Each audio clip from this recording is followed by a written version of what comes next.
Welcome, dear subscribers and curious listeners of my channel. Today we'll be talking about Peter Pettigrew, a character the film adaptation barely explored. Upon closer examination, his story is far more tragic, contradictory, and complex than one might think. Let's piece it together and take a closer look at the key facts that reveal the true nature of Wormtail. Enjoy the video. Number 1. Pettigrew had Voldemort's wand. After Voldemort's fall in Godric's Hollow, his wand was left behind, ownerless. Many forget that it was Pettigrew, first to arrive at the scene, who found the wand and took it. Likely fearing that the artifact could incriminate him in the betrayal of the Potters, he hid it. But after being unmasked at Hogwarts, he returned to the wand and set off for Albania in search of his master. Notably, Voldemort's wand was the twin of Harry Potter's, a fact that would play a critical role in their final duel. Number 2. The Death Eaters saw Pettigrew as a traitor. Although it was Pettigrew who betrayed Lily and James Potter, among the Death Eaters he was long regarded as a traitor to Voldemort. According to one theory, he had lured the Dark Lord into a trap by leading him to the Potters' home. Due to such suspicions, Pettigrew went into hiding, and even after Voldemort's return, trust in him remained fragile. Unlike fanatical followers such as Bellatrix or Barty Crouch Jr., Pettigrew was never truly loyal. He was simply trying to survive. Number 3. Pettigrew was awarded the Order of Merlin. When the Ministry of Magic found only Pettigrew's finger at the explosion site, they officially declared him dead, a hero who had tried to stop Sirius Black. For this heroic self-sacrifice, he was posthumously awarded the Order of Merlin, First Class, the highest magical honor. The order was given to his mother, the same Mrs. Pettigrew, whose name remains unknown. Thus, a liar and traitor was immortalized as a hero, while the truly innocent Sirius Black rotted in Azkaban. Number 4. The Marauders considered him weak. Though technically a member of the Marauders, Peter was never truly taken seriously. James, Sirius and Lupin surpassed him in every way, magically, morally and personally. Sirius, for instance, suggested making Pettigrew the secret keeper not out of trust but as a strategy. Who in their right mind would believe that such an unimpressive wizard had been entrusted with such a vital secret? It was a plan that relied on Pettigrew's insignificance, and tragically, it worked. Number 5. Pettigrew took the longest to become an animagus. When the Marauders decided to become animagi to support Remus Lupin during his transformations, Pettigrew was the weakest link. His training took the longest, and he was the last to successfully master the transformation. Even the form he took speaks volumes. Sirius became a powerful dog, James a noble stag, and Pettigrew a pitiful rat. Wasn't that a symbol of who he truly was? Number 6. Pettigrew could communicate with other rats. One often overlooked detail is the ability of animagi to communicate with animals of their form. Perhaps this helped Pettigrew locate Voldemort. According to the books, rats in Albania whispered of a strange shadow in the forests. And it was these rumors that led Peter to the weakened Dark Lord.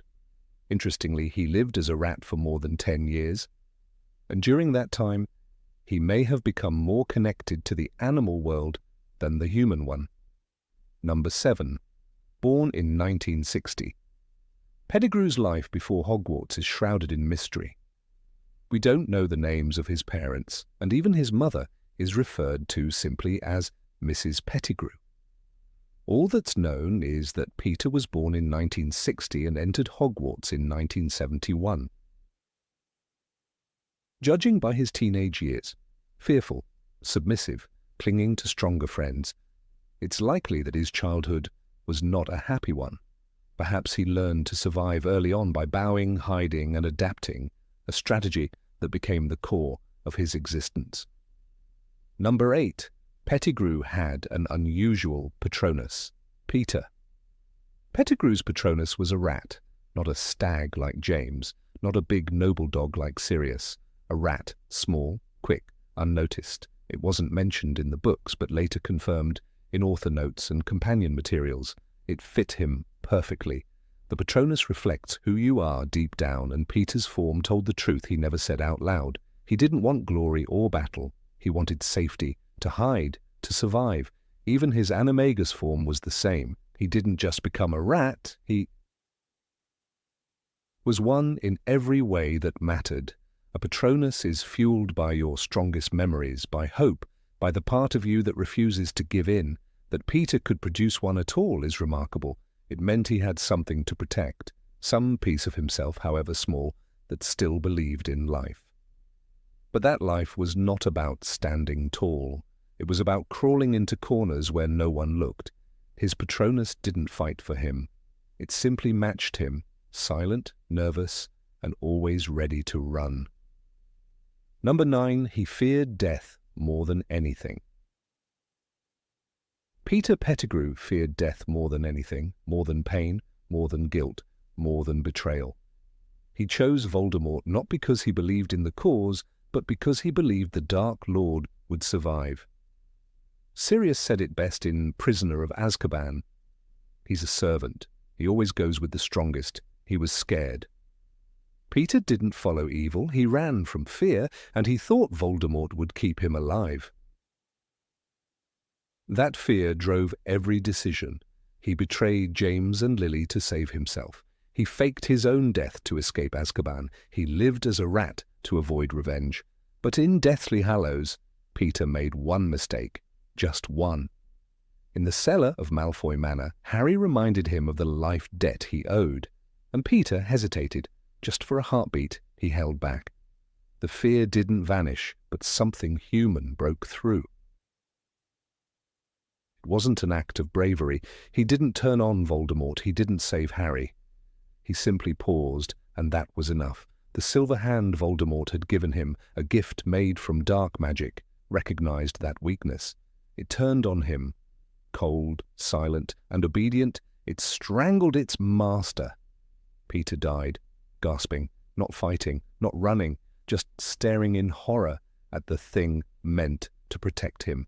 He was killed not by an enemy, but by his own reward, by the very symbol of loyalty he had shown to the Dark Lord. Voldemort had built the perfect servant, one who would never betray him again. And in doing so, he made sure Peter's greatest fear came true. He died alone, not a hero, not a friend, just a man who spent his life running and finally ran out of time. Number 10, lived as a rat for 12 years. Peter Pettigrew lived as a rat for 12 years, not days, not weeks, years. While other animagi transformed for minutes, maybe hours, Peter stayed hidden in fur and silence, curled inside Ron Weasley's pocket, sleeping in his bed, eating scraps from Molly's kitchen. The transformation wasn't just physical, it became his life, his identity. He stopped being Peter, he became Scabbers. It takes incredible magical control to hold an animagus form for even a short time. Professor McGonagall's transformations were fast and deliberate, moments at most. But Peter never reversed his. For over a decade, he maintained the spell. He fooled every Weasley. He fooled Dumbledore. Even Mad-Eye Moody, with his magical eye, never saw him for what he was. That kind of deception doesn't come from strength. It comes from fear and from a will to disappear. In Prisoner of Azkaban, Lupin says, "The moment I saw you on the map, I thought the worst. Then I saw Peter Pettigrew was alive." Lupin couldn't believe it. No one could, but there he was, the rat that never left, living in plain sight, listening, pretending, waiting. His time as Scabbers wasn't just a disguise, it was a retreat from consequence. As a man, he was hunted. As a rat, he was safe. But the years changed him. Rats are skittish, small, always looking for escape. Peter didn't just act like a rat, he became one. He flinched at loud sounds. He scurried from conflict. He was no longer just cowardly. He was consumed by cowardice. 12 years in a cage of his own making turned him into something less than human. And maybe, in the end, that was exactly what he wanted. Number 11. He knew the secrets of the Weasley family. For 12 years, Peter Pettigrew sat on the shoulder of Ron Weasley listening. At the Burrow, he scurried beneath tables, dozed in corners, and watched the lives of one of the most loyal families in the wizarding world unfold. He heard Molly's worries. He heard Arthur whisper about the ministry. He heard the twins plot, Ginny cry, and Percy boast. He knew who Harry was to them, long before Harry even stepped through their door. He was there when Ron practiced Quidditch moves in his room, muttering strategy in his sleep. He was there when Fred and George tested products meant to bypass Umbridge. He was there when Ginny broke down after her first year, after Tom Riddle's diary nearly consumed her. No one censored themselves around the family pet. They forgot he was even there. That was the danger. We never see Peter handing over those secrets, but the silence is what makes the question louder. Could he have told Voldemort about the Order, about Grimmauld Place, about Harry's connection to the Weasleys? In Goblet of Fire, Sirius warns, "You have no idea how much information would be worth to Voldemort." And Peter had more than anyone realized. He wasn't just a spy in the war, he was inside the walls of the very house that became Harry's second home. A rat in more ways than one. Whether he spoke or not, the fact that he could have, that he might have, makes his time with the Weasleys feel like something far worse than betrayal. It was an invasion, quiet, patient, and unforgivable. Number 12. He could perform wandless magic. Peter Pettigrew was never known for brilliance. Professors remembered him as forgettable. McGonagall once remarked, he seemed like the kind of boy who'd follow rather than lead. But magic doesn't always follow expectations. When Peter faked his own death on a crowded street, he did something extraordinary. Holding his wand behind his back, he cast a massive explosion that killed 12 muggles and left only his severed finger behind. The Daily Prophet blamed Sirius Black, but that act required immense magical precision, a spell powerful enough to blow a crater in the street, cast without aiming. Years later, at the end of The Prisoner of Azkaban, Peter did it again. Surrounded by Harry, Ron, Hermione, Lupin, and Sirius, he saw no escape. But in the blink of an eye, he transformed into a rat. There was no time to raise his wand, no incantation, just instinct. And after more than a decade of hiding, without formal spellwork or dueling, Peter still had the raw ability to perform a wandless, animagus transformation. That's not weakness, that's terrifying. Few wizards can use magic without a wand. Dumbledore could, Voldemort could, and Peter Pettigrew could. It's not about strength, it's about control, precision, willpower. Peter had learned to survive through silence, through hiding, through knowing when to strike. He never dueled in grand halls, he never stood in the spotlight. But when it mattered, he acted fast and effectively. This is the twisted truth about Peter. His cowardice made him dangerous, not because he sought power, but because he would do anything to survive. His magic wasn't loud, it was quiet, desperate, and deadly. And it reminded the wizarding world of something they always forgot. Even the weakest rat has teeth. Number 13, he was a key figure in the prophecy. It was Peter who gave up the Potters, not Bellatrix, not Lucius, not Snape. Peter. When Dumbledore's prophecy spoke of the child who would have power the Dark Lord knows not, Voldemort began to hunt. James and Lily went into hiding under the Fidelius charm, but they made one fatal mistake. They trusted Peter to be their secret keeper. Sirius had suggested using him, thinking, who would ever suspect Peter? He was right. No one did, and that's what doomed them. On Halloween night, 1981, Peter walked into the shadows and whispered the Potter's location. Voldemort arrived in Godric's Hollow hours later. Lily screamed. James died wandless. And Harry became the boy who lived. All because Peter had chosen fear over loyalty. In Prisoner of Azkaban, Sirius growls the truth. He's the reason Lily and James are dead. No prophecy could have fulfilled itself without betrayal. Peter was the hinge on which the door of fate turned. The irony is brutal. The one Marauder who was weakest, the one who was mocked, the one they underestimated, he was the one who changed everything. Without Peter's cowardice, Voldemort might never have fallen. Harry might never have become the Chosen One. The Second Wizarding War might never have started. History turned not on Voldemort's wand or Dumbledore's wisdom, but on the trembling hands of Peter Pettigrew. He never wielded power. He never inspired fear.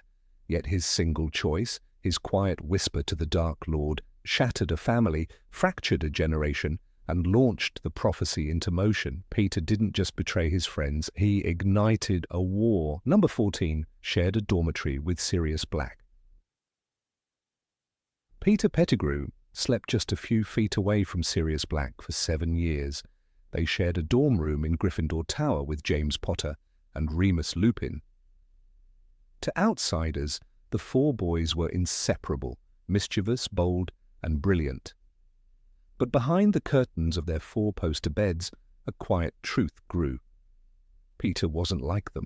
Not really. He wasn't admired. He wasn't trusted. He followed. James was the golden boy, confident, adored, the leader. Sirius was daring, sharp-witted, and magnetic. Even Remus, though quiet and haunted, carried a certain grace. But Peter clung to them like a shadow. In Order of the Phoenix, Sirius says it plainly. Wormtail was always the weakest of us. He was always the tag-along. That line holds weight. Peter didn't stand with them, he stood behind them. He mimicked their speech, their jokes, their laughter. When James laughed, Peter laughed louder. When Sirius cast a jinx, Peter clapped. But his admiration came with desperation. He wasn't just trying to belong, he was trying to survive. Hogwarts was full of power, and Peter had none of it. By surrounding himself with the powerful, he hoped to feel safe. But it also meant he never learned to stand on his own. When the war came, that fear returned. Only now, it wasn't schoolyard bullies, it was Lord Voldemort. Peter looked at his friends and didn't see protection anymore. He saw risk. And so he turned, not out of cruelty, but out of the same need he always had, to cling to someone stronger. Only this time it wasn't James or Sirius, it was the Dark Lord. Number 15, not a villain with a capital V. Peter Pettigrew did not step into the role of villain the way Lord Voldemort did. With grand speeches and an insatiable thirst for power, he crept into it like a shadow, slipping into darkness not because he sought it, but because he feared the light. He was a man moulded not by ambition or cruelty, but by cowardice and the desperate need to belong. While Voldemort killed for dominance and Bellatrix Lestrange revelled in the pleasure of pain, Peter acted only to preserve himself, no matter the cost to others. This distinction does not absolve him, but it paints his betrayal in a different shade, one not of black, but of muddied grey. In the Shrieking Shack, when Sirius Black finally confronted Peter after 12 years of false imprisonment, the scene was electric with rage and betrayal. Yet there was no grandeur in Peter's defense, no powerful countercurse or manipulative rhetoric. Instead, he fell to the floor, trembling and sobbing, pleading for mercy. Sirius, Sirius, what could I have done? The Dark Lord, you have no idea. He has weapons you can't imagine. This wasn't the voice of a mastermind. It was the bleating of someone who never had the spine to stand alone. He didn't betray James and Lily Potter out of hatred, but out of terror. That's what makes him so disturbing, not his evil, but his weakness. Peter was once a Marauder, a friend to James Potter, Sirius Black, and Remus Lupin. He laughed with them, snuck out of the castle with them, and risked expulsion with them. They thought of him as a friend, but perhaps also as a hanger-on. He was the smallest of the four animagi, the one most likely to fade into the background. James was the brave one, Sirius the bold one, and Remus the thoughtful one. Peter was simply there. That longing to remain part of something, anything, likely followed him after Hogwarts. When war broke out and Voldemort began his rise, Peter saw which side was stronger. and he chose it. But his choice wasn't made from belief or ideology. Peter didn't think Muggleborns were inferior. He didn't care about blood purity. He cared about survival. When he realized Voldemort was winning, he aligned himself with him. And when Voldemort fell, Peter vanished into the shadows, once again taking the shape that suited him best: a rat. He spent 12 years as Scabbers, hiding in the folds of Ron Weasley's robes, digesting crumbs and sleeping on a pillow.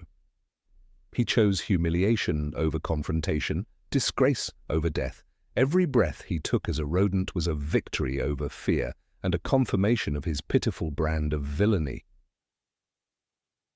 What makes Peter's betrayal so visceral is not only that he handed over James and Lily to Voldemort, but that he did so without warning.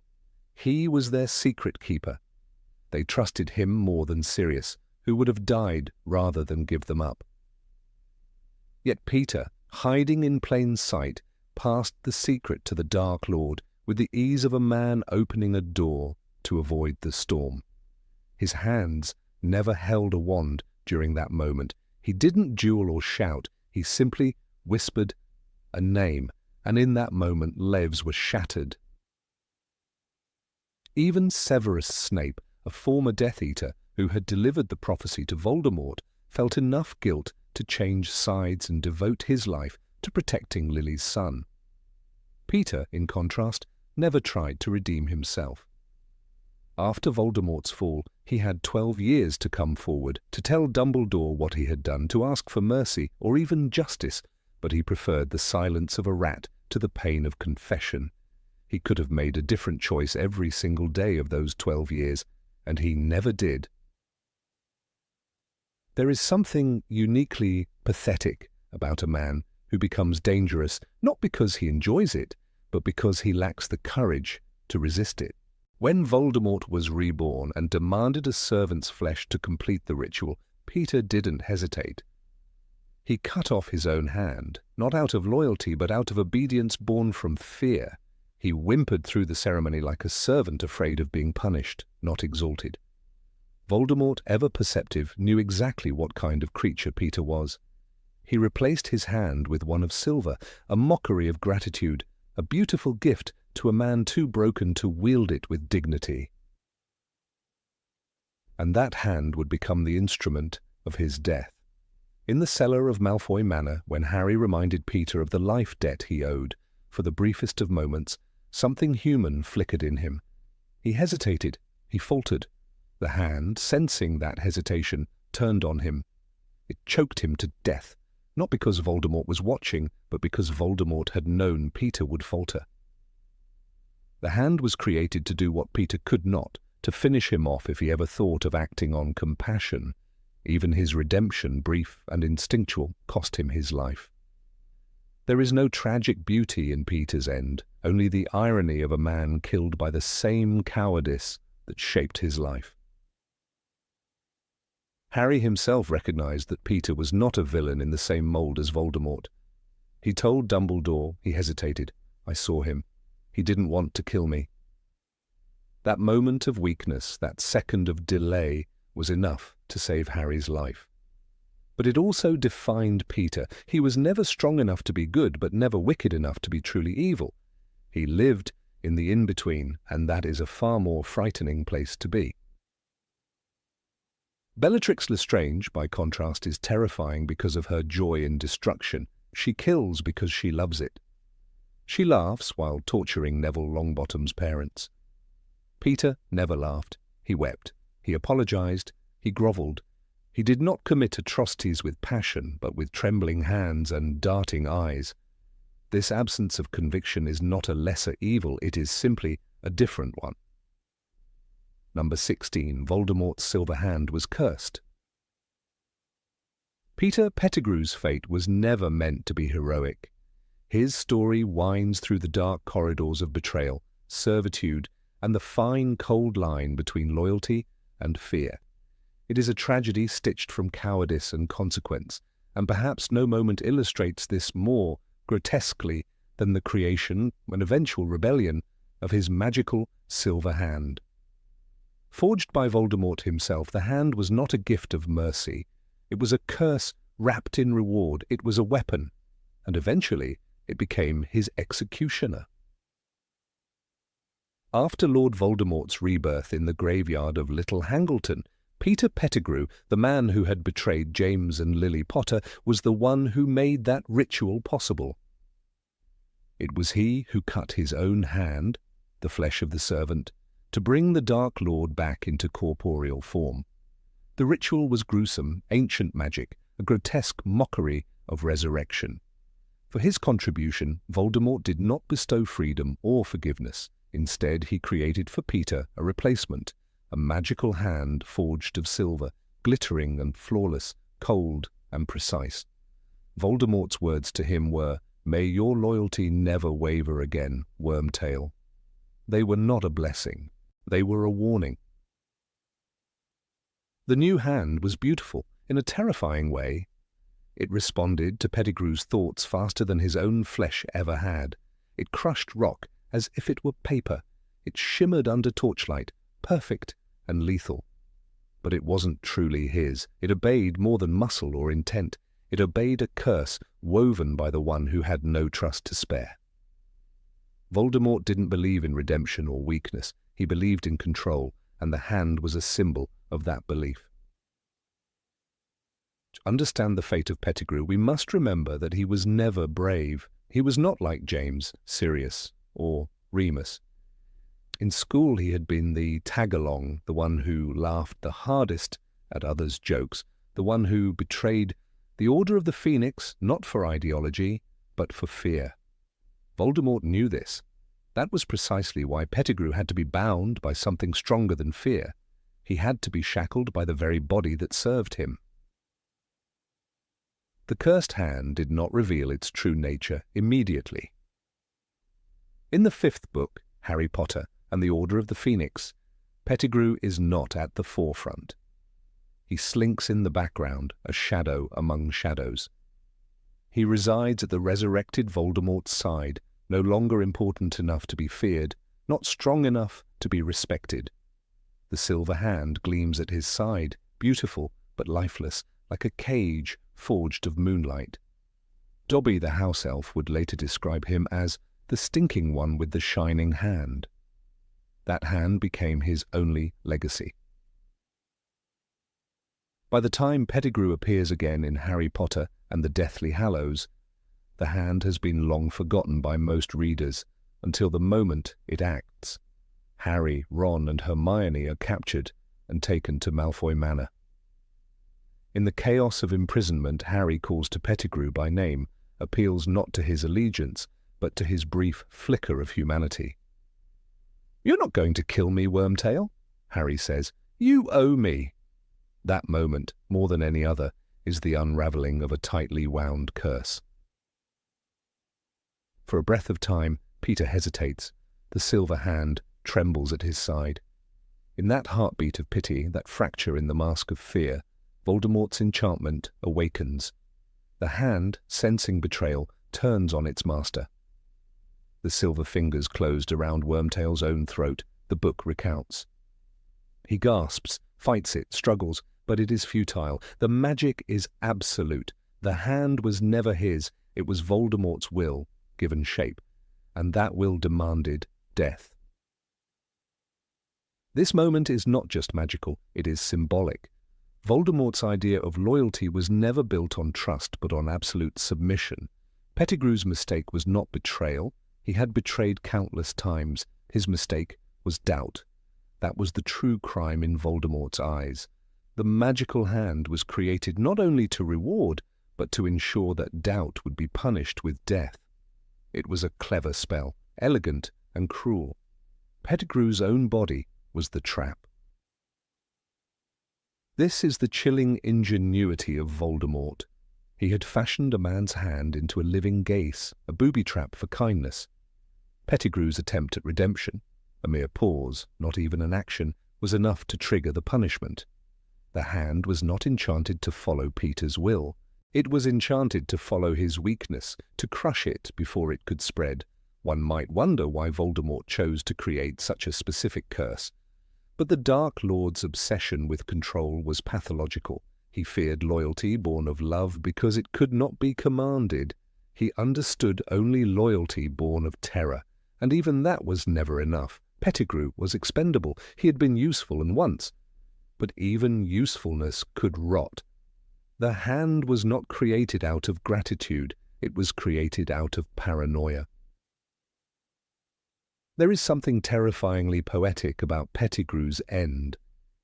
He died not at the hands of a hero, nor in a duel for honour. He died in a cellar, choked by his own fingers, betrayed by the very thing he believed had saved him. His death was not glorious. It was quiet, suffocating, and lonely.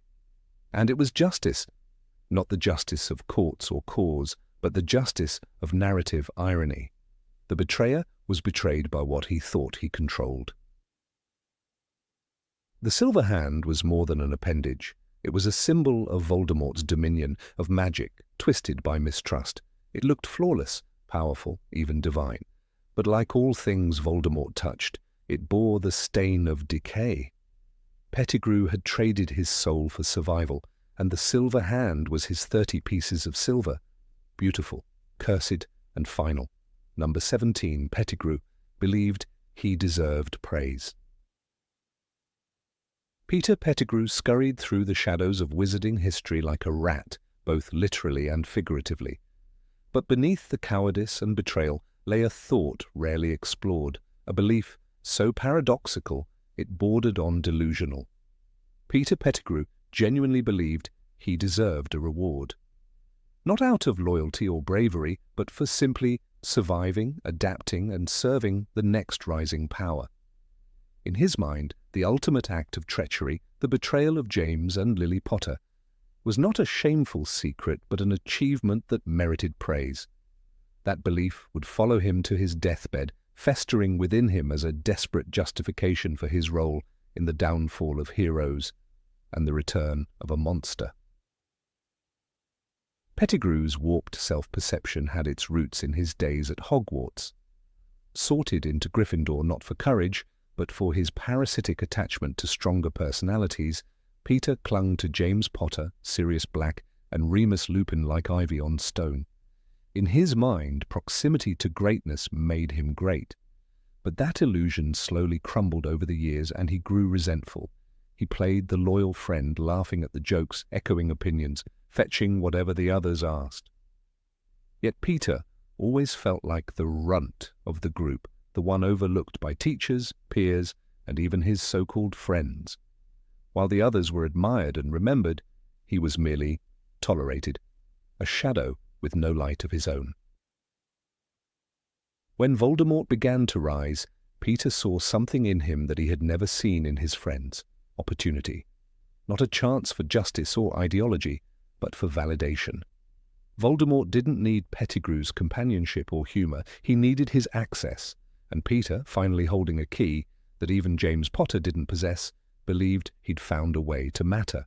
By becoming a spy, by betraying the Fidelius charm that protected the Potters, he transformed from overlooked to essential. It wasn't treachery in his eyes. It was the only time someone truly depended on him for something crucial. In Peter's mind, it was a promotion. When the Potters died on Halloween night, Peter didn't flee in guilt or despair. He fled in fear, not of Voldemort, but of Sirius Black's rage and the looming judgment of the wizarding world. The 12-year charade as a rat named Scabbers wasn't a punishment, it was a reprieve. He hid not only from Azkaban, but from the haunting possibility that perhaps, deep down, he had committed a truly monstrous act. But whenever that thought flickered, he extinguished it with a single notion: Voldemort would return, and Peter would be rewarded. He saw himself not as a coward, but as a prophet who had backed the right side all along. When he cut off his own hand to resurrect Voldemort in the Goblet of Fire, Peter was not simply following orders. He believed he was sealing his destiny. He imagined that the Dark Lord would rise again with Pettigrew at his right hand. He imagined the scorn of Lucius Malfoy turning into admiration, the dismissive glances of Bellatrix Lestrange softening into nods of respect. In that moment, Peter didn't see a bloody stump. He saw the beginning of his legacy. He expected the same gratitude Voldemort gave Barty Crouch Jr., who was greeted with praise and called, "My most faithful servant." Peter assumed he'd earned that title now. But Voldemort didn't see Peter as faithful. He saw him as useful. The reward came in the form of a silver hand, a magical prosthetic as cold and impersonal as Voldemort's own heart. The Dark Lord even said, "May your loyalty never waver again, Wormtail." It was not a compliment, it was a warning. Still, Peter cherished the silver hand like a medal, unaware it was designed not to honor him, but to control him. He wore it as proof that he had finally done something worthy of acknowledgement, oblivious to how it marked him as Voldemort's pet project, not his equal. When Peter returned to the circle of Death Eaters, he expected awe. After all, he had been the one to find Voldemort in Albania, the one who brewed the potion, who offered his blood and flesh. But the others looked at him with disdain. Lucius Malfoy called him useless. Bellatrix hissed that she could smell the rat even when he wasn't transformed. Pettigrew couldn't understand their scorn. In his mind, he was no longer the weakling. He was the architect of the Dark Lord's return, the man who tipped the scales of the war. Why couldn't they see that? The answer was simple. Power recognizes strength, not service. The Death Eaters admired cruelty, dominance, and unwavering confidence. Peter offered none of that. He was still trembling, still seeking approval, still hiding behind stronger men. Even as he poured drinks and fetched cloaks in the Malfoy manor, he thought it was temporary, just a transitional phase before he was promoted to something greater. Perhaps he'd be granted a squad of snatchers, perhaps he'd be allowed to lead raids. Yet the days passed, and the only tasks given to him were humiliating. Guarding prisoners, cleaning, watching. One of the most bitter moments of Peter's later life came when he was assigned to guard the dungeons where Hermione Granger and others were held. Once again, he was trusted with access but not with responsibility. He noticed the way Narcissa Malfoy never met his eyes, how Draco flinched when Peter entered the room. In the eyes of everyone at Malfoy Manor, he was not a hero. He was a reminder of what happens when you betray your friends but never fully commit to evil. He had burned the bridge behind him and found no welcome ahead. Despite this, Peter continued to believe in a coming recognition. He told himself that Voldemort had a plan, that soon he'd be given a wand, an assignment, a title. When he was ordered to take care of Harry Potter in the cellar, he imagined the old glory days were finally over.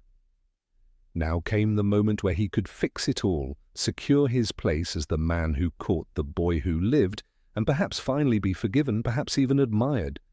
Number 18. His death went unnoticed. Of all the deaths that passed unnoticed in the chaos of war, Peter Pettigrew's might be the most tragically forgotten, not because it was particularly heroic, nor because it involved sacrifice, but because it was so profoundly hollow. In Harry Potter and the Deathly Hallows, his final moment occurs in the cellar of Malfoy Manor, a place already soaked in fear and humiliation. The man who once betrayed his closest friends to Voldemort, setting in motion the events that shaped Harry's life, dies not with fanfare or fury, but in the dim, suffocating silence of a basement, killed by the very hand that had once given him power. Pettigrew's silver hand, a gift from Lord Voldemort after his role in resurrecting the Dark Lord, becomes the instrument of his demise. This hand was not merely a replacement for the one Pettigrew sacrificed, it was a symbol of Voldemort's twisted idea of gratitude, a reward laced with cruelty. When Peter hesitates in his moment of duty, when he shows the slightest trace of mercy toward Harry, the hand turns on him. It strangles him without hesitation. The moment is sharp, abrupt, and deeply symbolic. The man who lived his life in fear, who betrayed James and Lily Potter, who turned Sirius Black into a fugitive and Remus Lupin into a grieving shadow, meets his end in the exact way he lived, controlled, cowardly, and dispensable. Harry witnesses it. It is over in seconds. In Deathly Hallows, Rowling writes, "The silver fingers slackened, Pettigrew was dead." No mourning follows, no character dwells on it. It's as if his death passed through the pages like a cold breeze, barely noticed, and that is what makes it so haunting.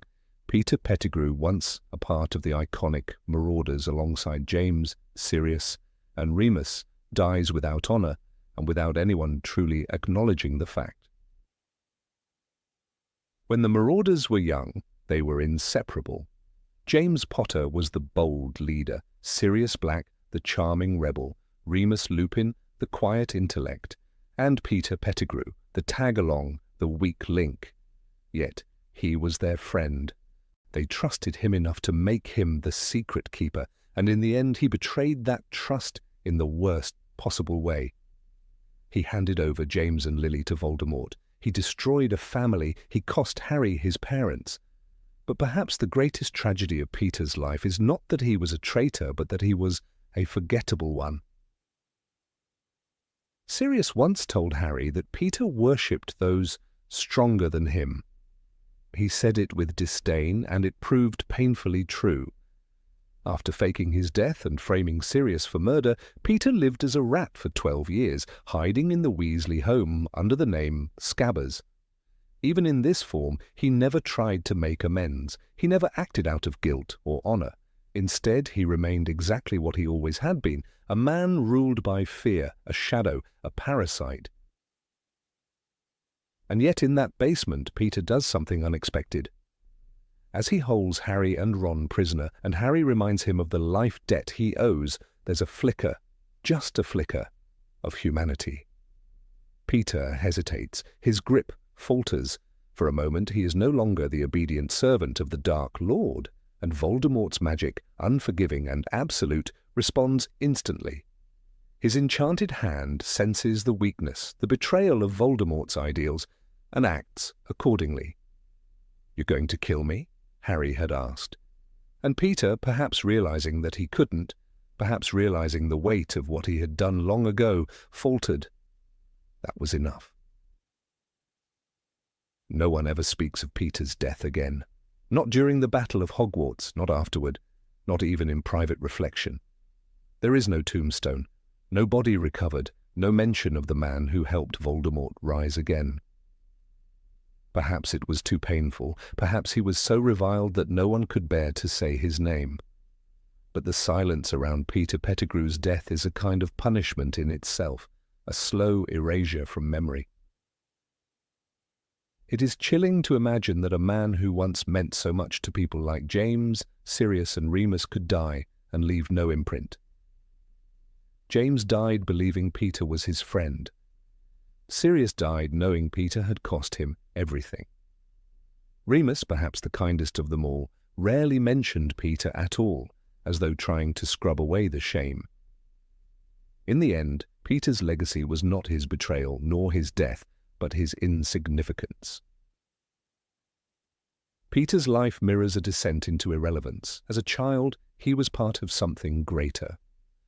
The Marauders were legend at Hogwarts. They roamed the grounds in animagus form, created the Marauders map, and left their names etched in school lore.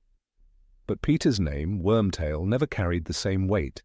It was the echo of a sidekick, a follower. Even the map, magical and aware, once refused to recognize Snape, but it never refused Peter. It saw him. But did anyone ever really see Peter? When Dumbledore tells Harry that choices define who we truly are, it is Peter who represents the opposite side of that truth. Peter made his choices not with courage or conviction, but with desperation. He chose Voldemort not out of belief in his cause, but because he feared him more than he valued friendship. Even Snape, who also served Voldemort, is remembered for love and sacrifice. Peter is remembered, if at all, for treachery. In many ways, Peter's death reflects what Voldemort ultimately thinks of loyalty. The Dark Lord rewards obedience not with trust or compassion, but with tools that can kill their users. The silver hand, beautiful and deadly, is a perfect metaphor. Peter did not understand that his life was never his own once he gave it to Voldemort. The hand did what Voldemort would have done himself, removed a weakness. Rowling does not linger on Peter's death, but she does not need to. Its absence speaks volumes. In a series where death is often accompanied by honor, redemption, or at least recognition, like Dobby's, Fred's, even Snape's, Peter's is a void. There is no moment of silence, no candle, no grave. And that is his fate. A man who lived in fear, who betrayed love, who survived by crawling, dies in shadows unnamed. And this is why his end feels like poetic justice. He craved safety and admiration. He received power from Voldemort, but not respect. He abandoned Sirius and Remus, but earned no new allies. Even his old enemies like Harry saw him with pity rather than rage. In Prisoner of Azkaban, Sirius says, "Then you should have died. Died, rather than betray your friends as we would have done for you." That line haunts Peter's existence. He knew he would never be the kind of man who could die for loyalty. After Peter's death, no portrait changes, no magical portrait mutters his name. The Order of the Phoenix doesn't note his passing. Voldemort never mentions his loss. In fact, it's likely Voldemort barely registered it. A servant who had outlived his use, removed like a chess piece taken off the board. Even Creature's tale of Regulus Black receives more emotional depth than Peter's demise. There is a quiet, almost brutal efficiency in the way Rowling writes him out. It is as if the world of Harry Potter collectively decided that remembering Peter Pettigrew would be too generous. A man who sold out his best friends for temporary survival does not deserve remembrance, and so the story moves on without him. Even Harry, who once showed him mercy, never revisits that choice again. But readers remember. There is something unforgettable about such a forgotten death. Peter was the spark that lit the fire. Without his betrayal, there would be no Scar, no prophecy fulfilled, no orphan boy under the stairs. He was the hidden cause of so much pain. And yet he exits the story without ceremony, like a shadow fleeing dawn. Even in the film adaptation, his death is edited out. He is last seen being stunned by Dobby. The silver hand, the strangling, the moment of mercy, all of it is absent. Perhaps the filmmakers found it too unsatisfying, too abrupt. Or maybe it was simply forgotten, just like Peter. The audience, like the characters, is expected to move on without him. And yet Peter Pettigrew matters. Not as a hero, not as a villain even, but as a warning. His story is the darkest version of the question Dumbledore asks Harry, "Who are you when the choice comes?" Peter shows us the cost of choosing fear over friendship, safety over principle. He is what becomes of a man who lets others define his value. He was never brave like James, never clever like Sirius, never kind like Remus. But he was human, deeply flawed, weak, but real. And perhaps that's what makes his forgotten death resonate more than we expect. It asks us, what is worse, to die in pain or to die and be erased? Peter Pettigrew found his answer in the silence that followed him. And in that silence, maybe we find our own answer about loyalty, memory, and the fate of those who choose to disappear when the world needs them most. Number 19, he was at Hogwarts when Harry arrived. For 3 entire years, a Death Eater lived within the walls of Hogwarts School of Witchcraft and Wizardry. Few realize it, but from the very beginning of Harry Potter's education, Peter Pettigrew, a man responsible for the betrayal of James and Lily Potter, was closer to Harry than anyone suspected. Disguised as Scabbers, the scruffy pet rat of Ron Weasley, Pettigrew was not hiding in some forgotten corner of the magical world. He was nestled in Gryffindor Tower, sleeping in the boys' dormitory, attending meals in the Great Hall, and riding in Harry's pocket during their journeys on the Hogwarts Express. The irony was painful.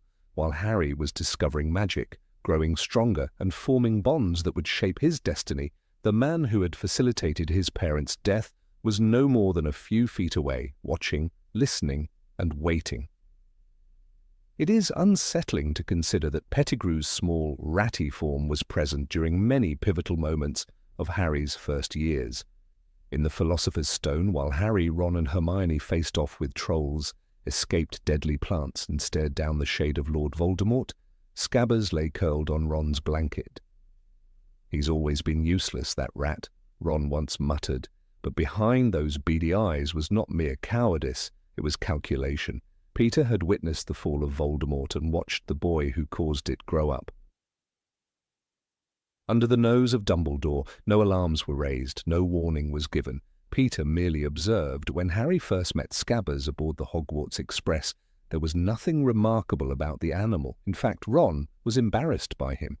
"He's a bit useless, really. He hardly ever wakes up."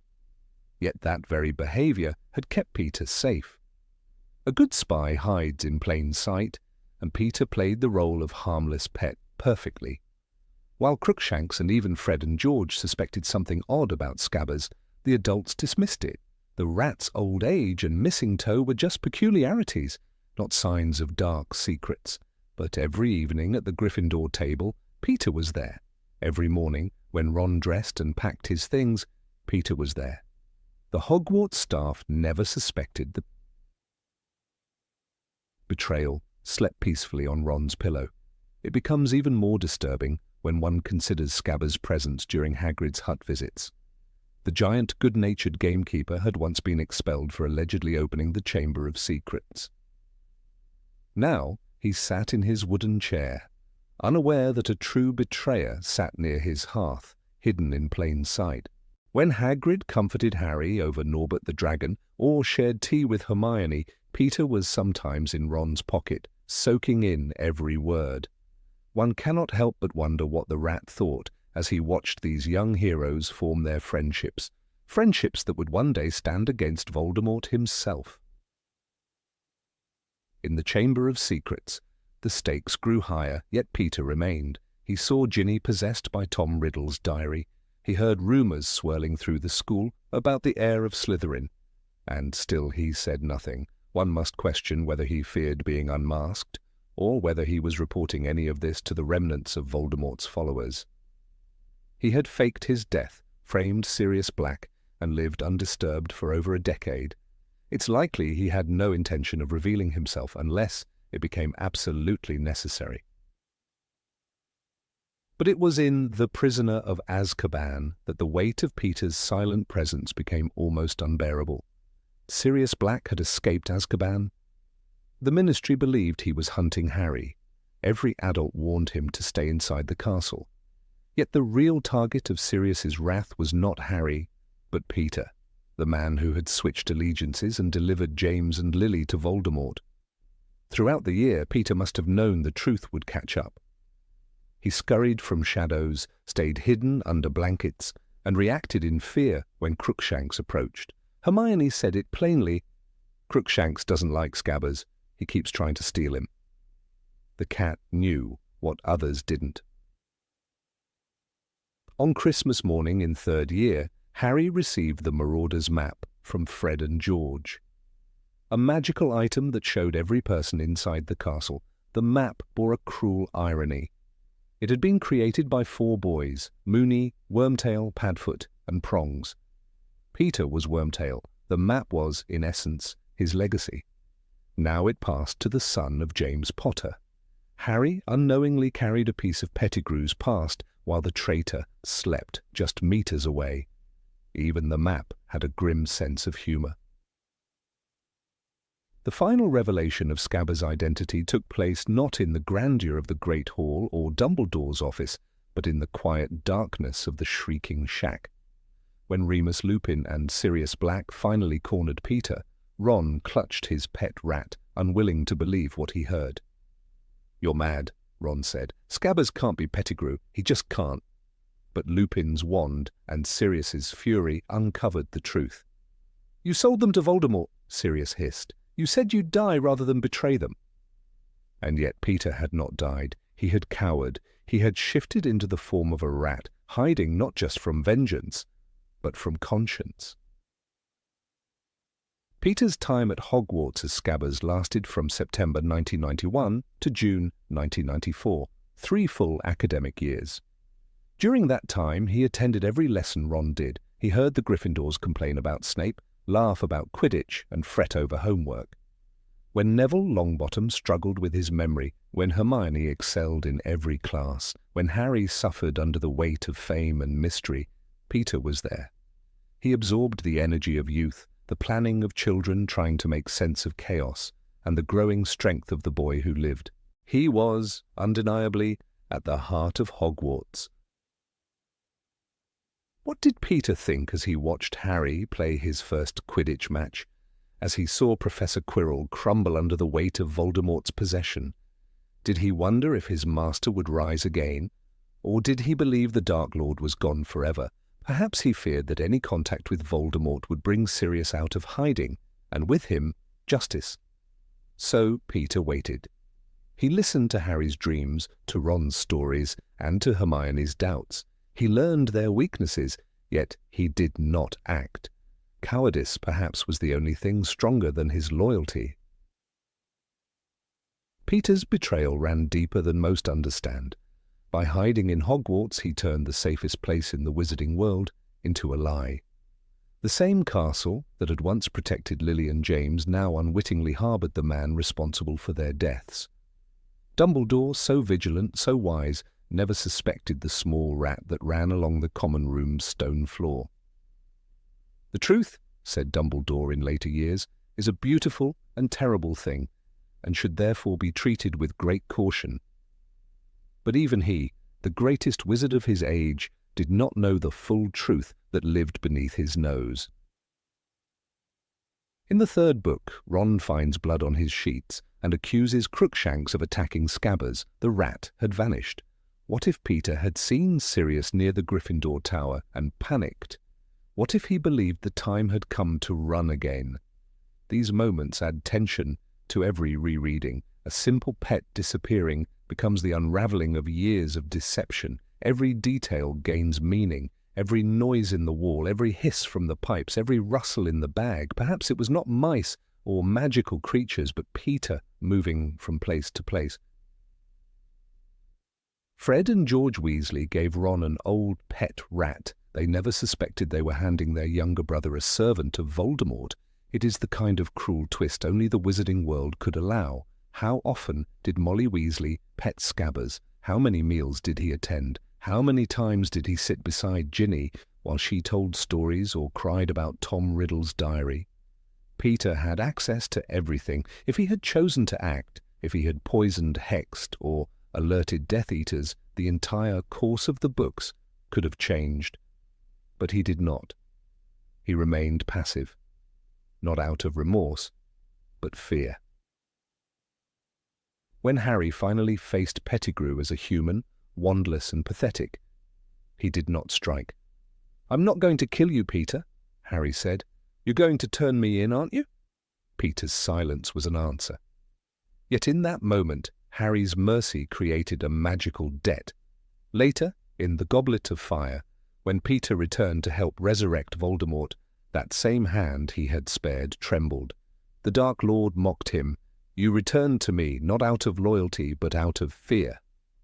Indeed, Peter's defining trait had never been bravery. What chills the reader most is that Peter witnessed Hogwarts from the inside and said nothing. He saw the paintings whisper, the staircases shift, the ghosts mourn. He saw Harry, his victim's son, stand in front of mirrors, cast spells, fight dementors, and discover truth after painful truth. Peter knew Harry's heart better than many adults did, and he still chose evil. He still chose to resurrect a master who valued none of the things Harry fought to protect. Peter's years at Hogwarts, silent and unnoticed, are a reminder that betrayal does not always announce itself. Sometimes it curls up in a corner, pretends to sleep, and waits for the right moment. Sometimes the enemy wears the face of a friend or the tail of a rat. Scabbers was more than a pet. He was a ticking clock. And when the truth finally came, it was almost too late.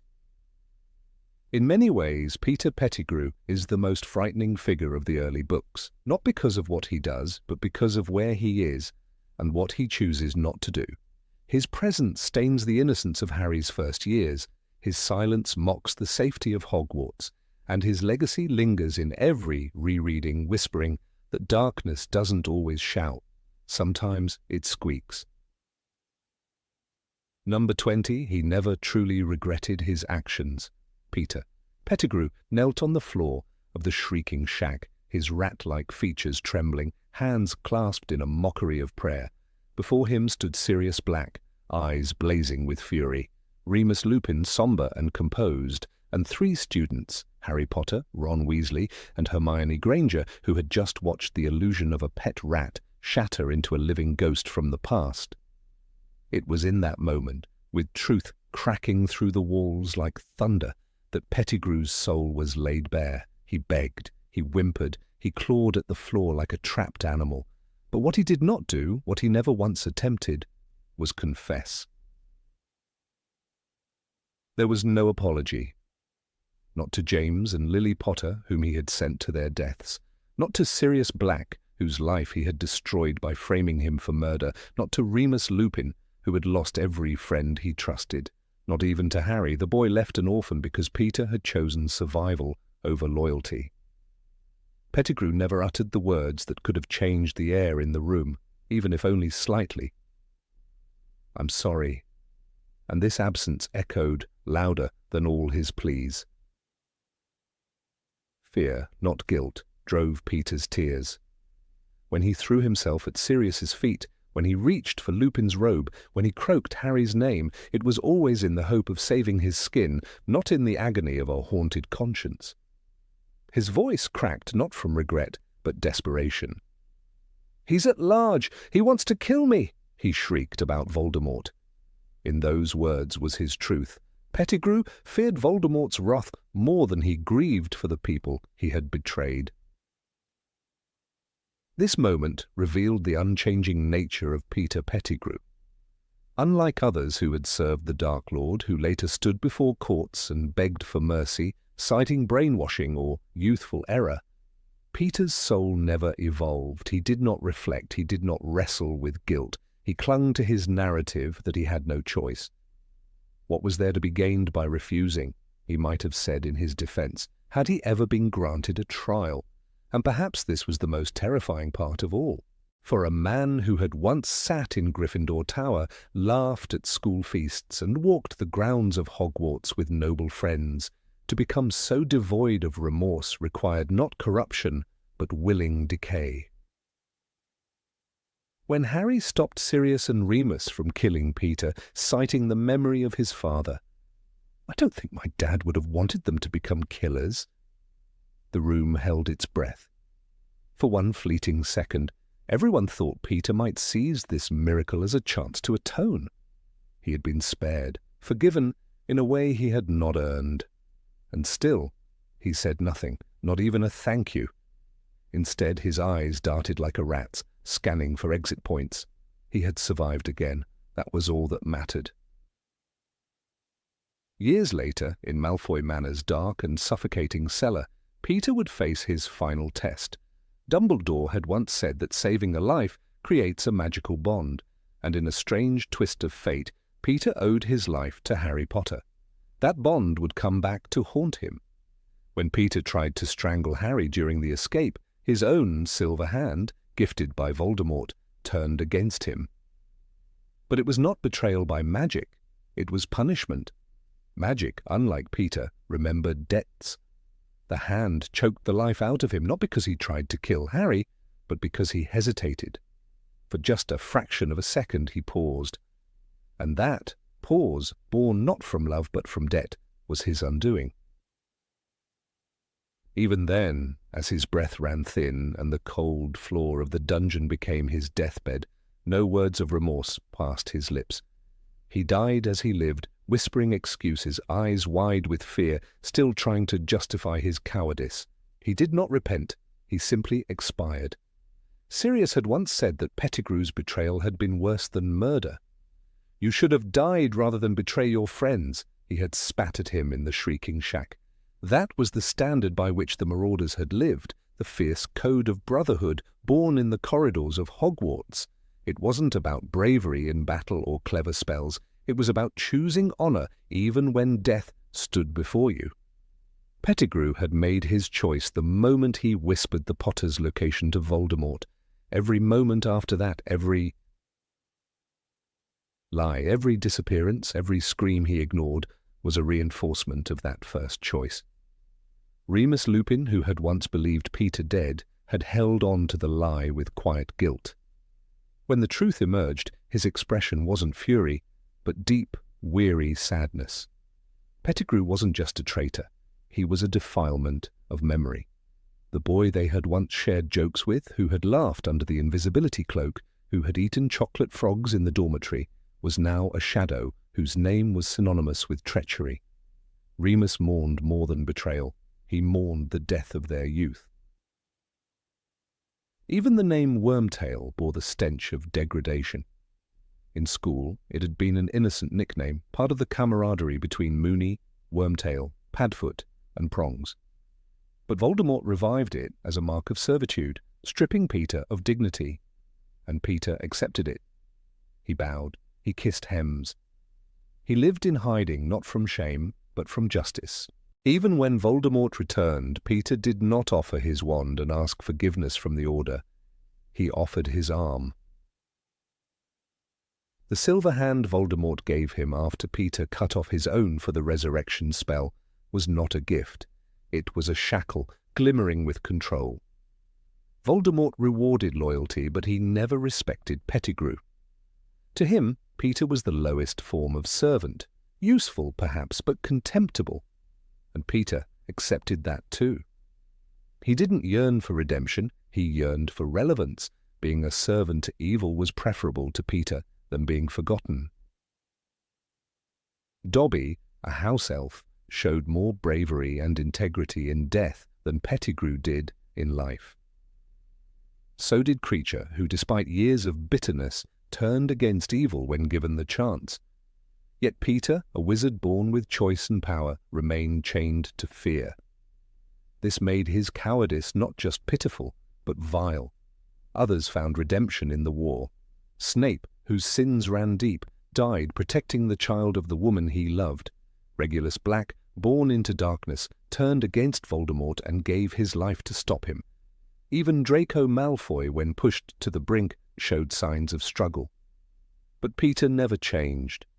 His arc bent only downward. When Fred Weasley died in the Battle of Hogwarts, when Tonks and Lupin fell, when so many others paid with blood to stop the terror Peter helped prolong, his silence became deafening. He had been the first domino. The war began with a whisper, his whisper, to Voldemort. Yet even as others were buried, Peter never stepped forward to say, "It was me. I was the start of it all." His legacy was one of ashes. He left no act of courage, no moment of dignity, not even a kind word. Even his animagus form, Scabbers the rat, was a reflection of his soul, hiding, crawling, surviving through deception. For 12 years he lived with the Weasleys, absorbing their love and protection, eating at their table, warming himself by their fire. And when danger came, he fled. Ron, the boy who had cried over. His dead pet had unknowingly carried a traitor in his pocket. And yet Peter never tried to atone. He could have left messages, he could have warned Dumbledore, he could have protected a child or betrayed a Death Eater. He did none of these. Every second of borrowed time he had, he spent protecting himself. There's a passage in The Prisoner of Azkaban when Hermione, furious at Pettigrew's cowardice, says, "You should have realized, well, if Voldemort didn't kill you, we would. Goodbye, Peter." But even then, with her wand pointed, her words full of disdain, Peter offered nothing but tears.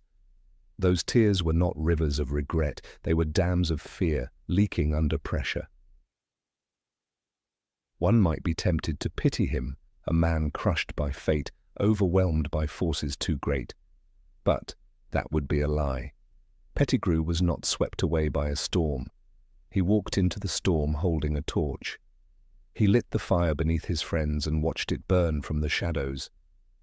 Perhaps the final image of Peter should be this: a man dying not on a battlefield, not defending a cause, but strangled by the hand he accepted as reward for his betrayal. Alone, anonymous, unmourned, no wand salute for him, no portrait, no gravestone with kind words.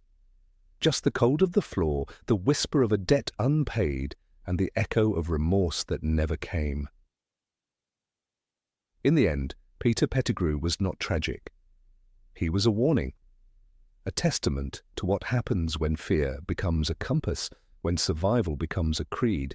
He is the shadow behind loyalty, the silence after betrayal, and he never, never said he was sorry. Number 21, secretly spied on the Weasleys.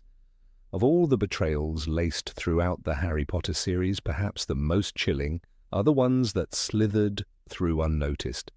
Peter Pettigrew, Wormtail to some, Scabbers to others, was a shadow hiding in plain sight, curled in the pocket of trust. While readers remember him for his ultimate betrayal of James and Lily Potter, few pause to consider the decade he spent as a Weasley family pet, the countless secrets he must have heard, and the chilling implications of what he may have done with them.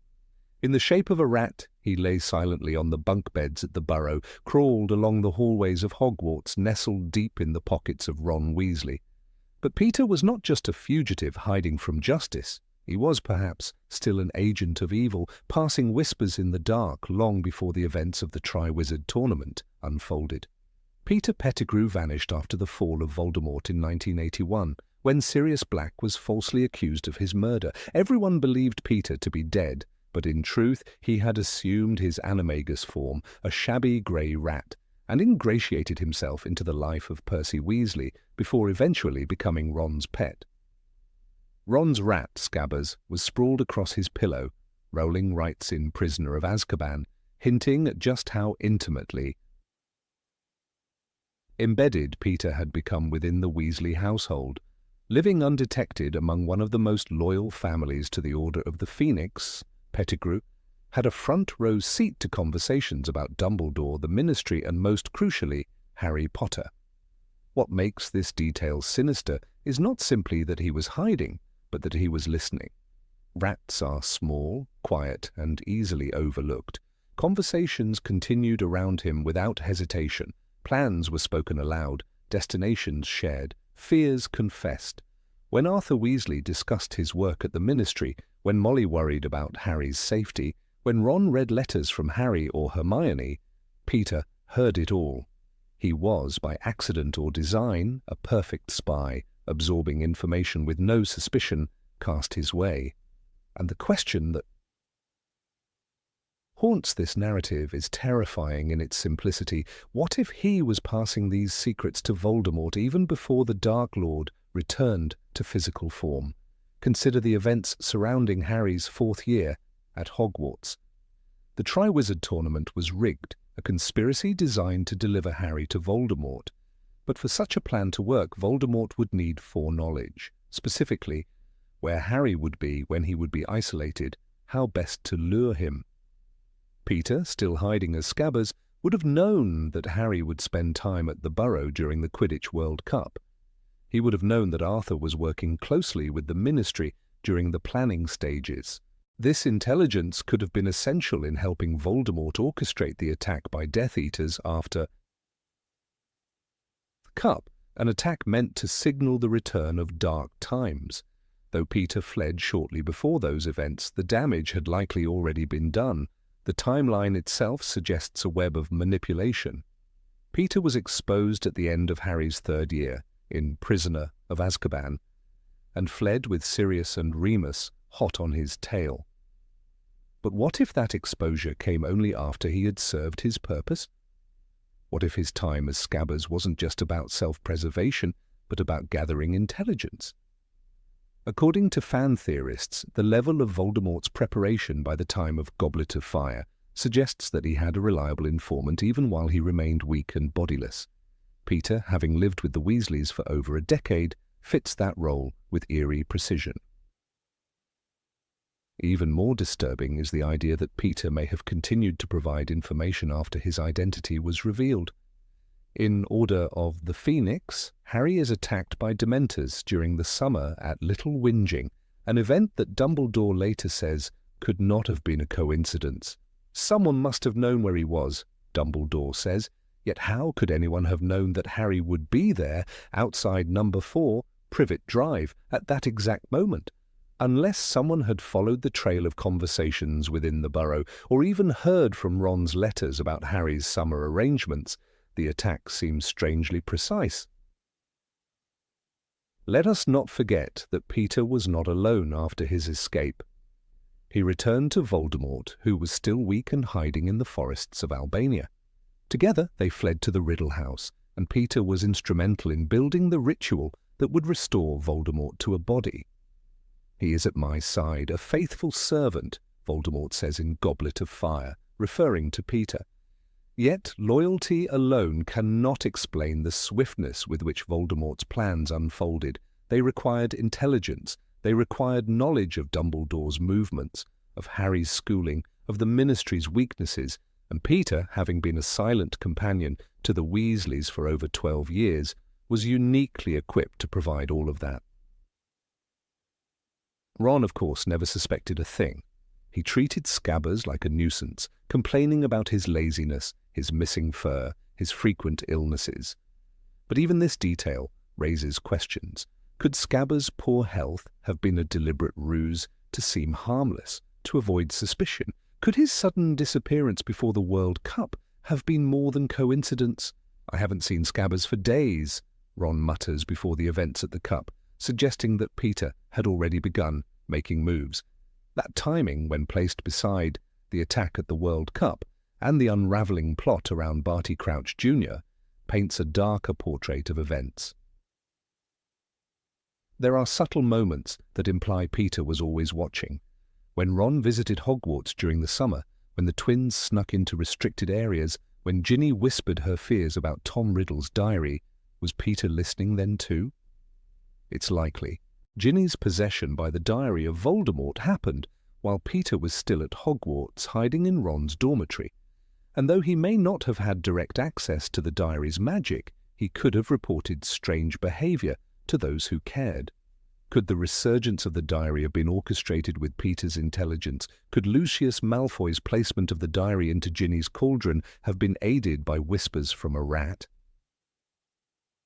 Rowling gives readers only glimpses into Peter's motivations. He is not a mastermind, but a coward. Yet cowardice doesn't negate danger. Peter acted not out of ambition, but out of fear, a fear of Voldemort so great that it overrode morality, friendship, and even self-respect. "He's weak," Sirius tells Harry in Prisoner of Azkaban. "He always was." But weakness in a spy is not a safety net. It is a liability that makes betrayal inevitable. Peter's every move was made to protect himself, and that meant giving Voldemort what he wanted, no matter the cost. There is no proof, no moment in the canon where Rowling explicitly states Peter passed information during his rat years. But the silence is not absence. It is a space filled with implication.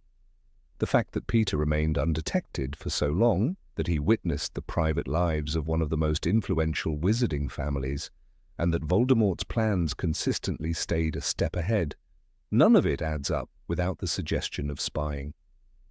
The attack on the Department of Mysteries, the knowledge of Harry's connection to Sirius, the ambushes and disappearances, each could have been paved by the whispers of a rat hiding in the shadows. Even Dumbledore, master of insight, never voices suspicion about what Peter may have overheard. But Dumbledore also underestimates sometimes. He underestimated Tom Riddle's capacity for evil. He underestimated the effect of the Hallows on his own heart. Perhaps he underestimated Peter too, saw him only as a small player in a larger game, forgetting that even a pawn can tip the balance when placed in the right position. One cannot ignore the significance of Peter's placement. Of all the wizarding families, why the Weasleys? Why not another home, another child to hide beside? The Weasleys, of course, were kind and trusting. But they were also close to Harry, they were close to Dumbledore, they were tied to the Order of the Phoenix. Peter did not merely find a home, he found a goldmine of strategic advantage. Living among them wasn't just safe, it was valuable, and Voldemort, always keen on exploiting weakness, would have seen Peter's position as a tool. This view reshapes the way readers consider Ron's early years at Hogwarts. He brought Peter with him to Hogwarts each year, unknowingly sharing his thoughts, his fears, and his friendship with someone who had once betrayed his own best friends. Peter slept in the boys' dormitory. He saw Harry as he dreamed. He saw the Marauders map when Fred and George passed it on.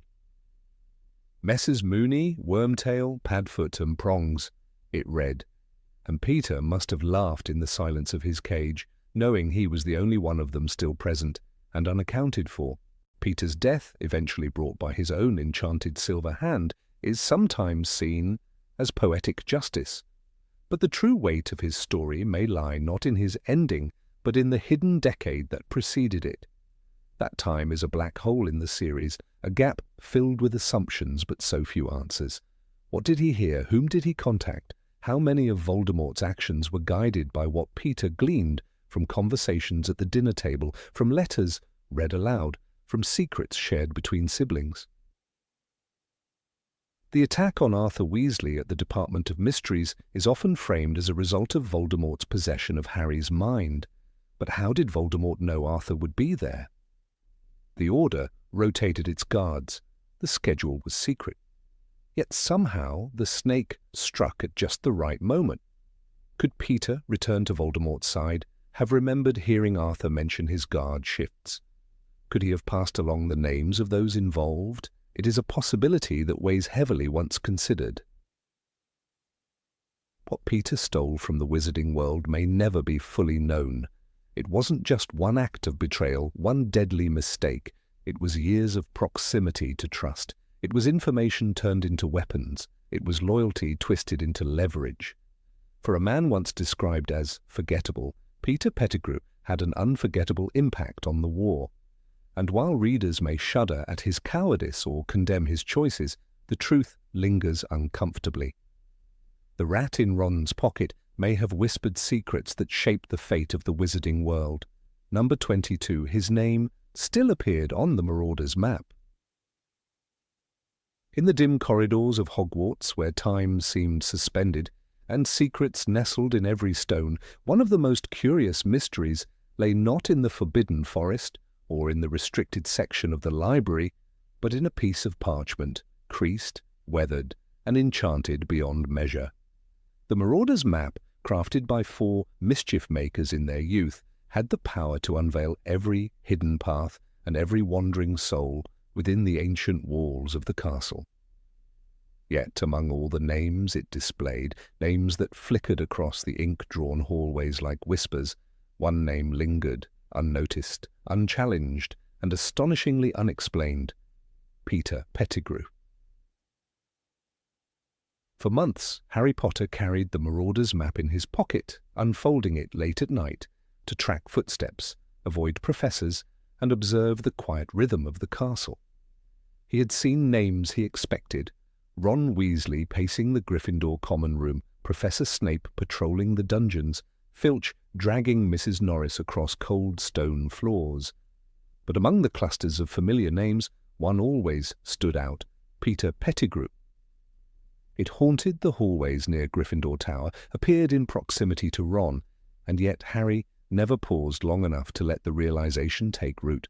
After all, Peter Pettigrew was supposed to be dead. The assumption of Pettigrew's death was not merely common knowledge, it was sacred narrative. He had, according to the Ministry and the wizarding world at large, perished in a blaze of betrayal, taking 12 muggles with him when cornered by Sirius Black. Sirius Black, as everyone believed, murdered Peter Pettigrew. The tale was so well rehearsed, so often repeated, that no room was left for doubt. Harry himself had absorbed this truth like scripture, until the flickering name on the map began to scratch faintly at the curtain of that belief.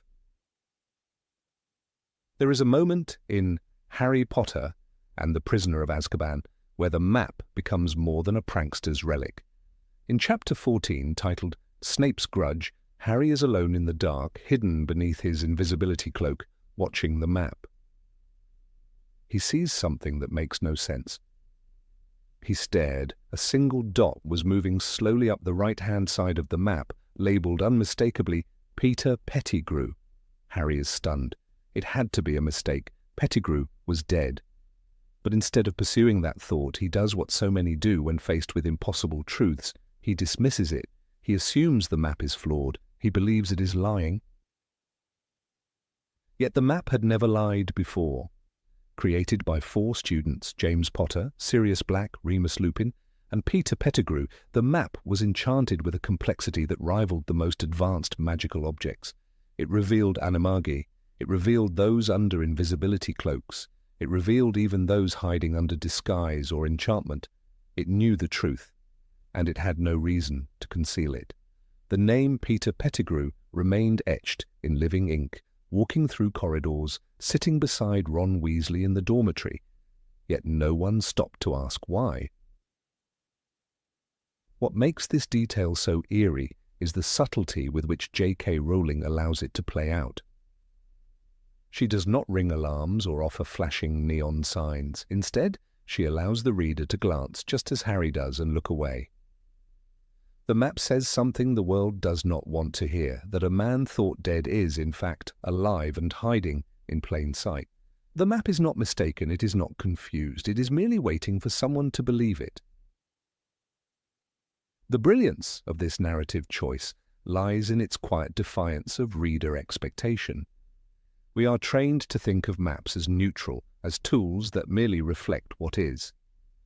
But the Marauders map is not a neutral observer, it is the creation of those who knew Peter Pettigrew best: Moony, Wormtail, Padfoot, and Prongs. And perhaps this is where the secret lies. The map, born of friendship, memory, and shared magic, did not forget Wormtail. It could not be tricked by the facade of a rat. Scabbers, the Weasley family pet, was nothing more than a threadbare rodent to the outside world. But to the Marauders map, he was Peter Pettigrew. It did not see the fur or the tail. It saw the man who had betrayed his friends, the man who faked his death, the man who curled into the corners of Hogwarts like a shadow, refusing to be banished. It saw the animagus and refused to let his name disappear. There is an almost poetic justice in this. The map, made by boys who trusted each other implicitly, ends up becoming the silent judge of one of them. Pettigrew's name haunts its corridors like a ghost of guilt, and the fact that it never vanishes is a kind of condemnation. The map keeps the truth alive long before the world is ready to face it. In this way, it is both a relic and a prophecy. The most ironic layer to this mystery is that it was Lupin, the most introspective and careful of the Marauders, who ultimately noticed the name. When he confiscates the map from Harry after the nighttime escapade to Hogsmeade, he is confronted with an unbearable truth. "I could see him on the map," Lupin tells Harry and Ron later. "I saw Peter Pettigrew. I saw him." The betrayal strikes deeper. For him, he believed more than anyone in the brotherhood of the Marauders. But the map refused to protect the guilty. It recorded his presence faithfully. It is easy to miss how this detail stretches through the book like a subterranean current. Pettigrew is there when the trio talk about Sirius. He is there when Crookshanks lunges for him. He is there when Ron sleeps. The boy shares his bed with a traitor, and no one sees it because they do not believe the impossible. The map tells the truth, but no one listens. It's a lesson that speaks to the deeper structure of Rowling's writing. She often plants her revelations early, cloaking them in banality so that only in hindsight do they shine. Pettigrew's name on the map is not a twist, it is a breadcrumb, a test of faith. And Harry, though brave, is not yet ready to follow it. It takes the unfolding of greater horrors for the truth to be acknowledged. When the time comes in the shrieking shack, the illusion shatters. Sirius does not kill Peter. Harry demands justice, and the map, though silent, is vindicated. It had always told the truth. It had always known the rat was a man. It had always known that loyalty could twist, that brotherhood could rot, and that some ghosts walked without dying. The map's unwavering honesty becomes a counterpoint to Pettigrew's lies. He lives through disguise, thrives in deception, survives through cowardice. But the map, etched by magic and memory, refuses to partake in the lie. It names him over and over. It does not care what the world thinks, it holds him accountable. There is an argument to be made that the map possessed a kind of sentience, an awareness beyond simple enchantment. After all, it was created by wizards who understood transformation, who trusted each other enough to let secrets become tools. It is not unreasonable to think that the magic they used bound more than just names to paper. Perhaps it bound their intent to never forget. It is also worth noting that the map never guesses. It never labels someone incorrectly. It knew Barty Crouch Jr. when he was disguised as Mad-Eye Moody. It knew Harry under the invisibility cloak. It knew the real from the false. And so its persistence in naming Pettigrew cannot be ignored. It wasn't malfunctioning. It was pointing, silently, insistently, at the truth. This fact, that Peter's name never disappeared, is not just a curious detail. It's an indictment, a lingering accusation. The map keeps him visible because it remembers what he did. It was forged by those he betrayed, and it refuses to let him vanish. In this way, the map becomes a kind of moral compass, one that does not waver even when the eyes using it do. The reader is left to wonder how many times Harry saw the name and dismissed it, how many nights he glanced past it, assuming a glitch, a hiccup of magic. It is a reminder that sometimes the truth is in front of us, speaking in the language we refuse to learn. The Marauders map did not fail. It was never blind. It was the humans who refused to see. And so Peter Pettigrew walked the halls of Hogwarts for 3 years in the skin of a rat. But he was never truly hidden. His name flickered across a map every night, a ghost of guilt on parchment. The Marauders, in their youthful genius, had built a truth too solid to be erased. And it waited patiently for someone to believe it. Number 23, his wand, died with him. In the dim, suffocating tunnels beneath Malfoy Manor, the end came quietly for Peter Pettigrew. It was not the shout of a spell or the clash of magic, but the slow constriction of a silver hand, a gift once meant as reward, now acting as executioner. There was no audience of Death Eaters or heroes to witness it, just the creaking of old wood and the cold echo of betrayal folding in on itself. What many forget is that he did not die alone. Somewhere near his curled, lifeless form lay another fallen figure, his wand. A piece of polished yew, dark and slick, like congealed blood, that had once belonged to Lord Voldemort himself. That wand had lived through more than many wizards ever would, and just like its final master, it was abandoned by history. This wand had not been forged for Peter Pettigrew, nor had it originally chosen him. It was Voldemort's, once feared across all magical Britain, once lifted in triumph and cruelty. When Voldemort fell in Godric's Hollow and his body was lost, so too was his wand. For a decade it sat, inert and powerless, in a hidden location, waiting for the return of its true master. But when Voldemort finally re-emerged, broken and spirit-bound, he allowed Pettigrew, his only loyal servant, to wield it on his behalf. Not because Peter was worthy, but because necessity demanded it. The wand obeyed, perhaps reluctantly, performing spells far beneath its potential in the hands of a wizard known for cowardice and mediocrity. And yet, even a coward can command destruction. Under the touch of that wand, Cedric Diggory fell in the graveyard.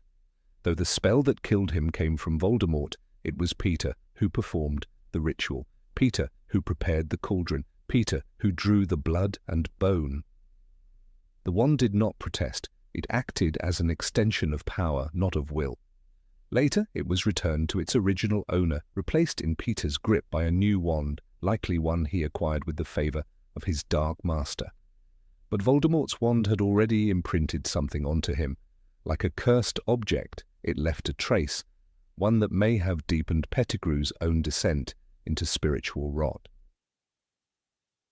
Peter's new wand, his own this time, was never described in detail. Rowling gave us the wood and core of many, holly and phoenix feather for Harry, vine and dragon heartstring for Hermione, willow and unicorn hair for Ron. But for Pettigrew, she left only shadows. It is possible this lack of detail was intentional.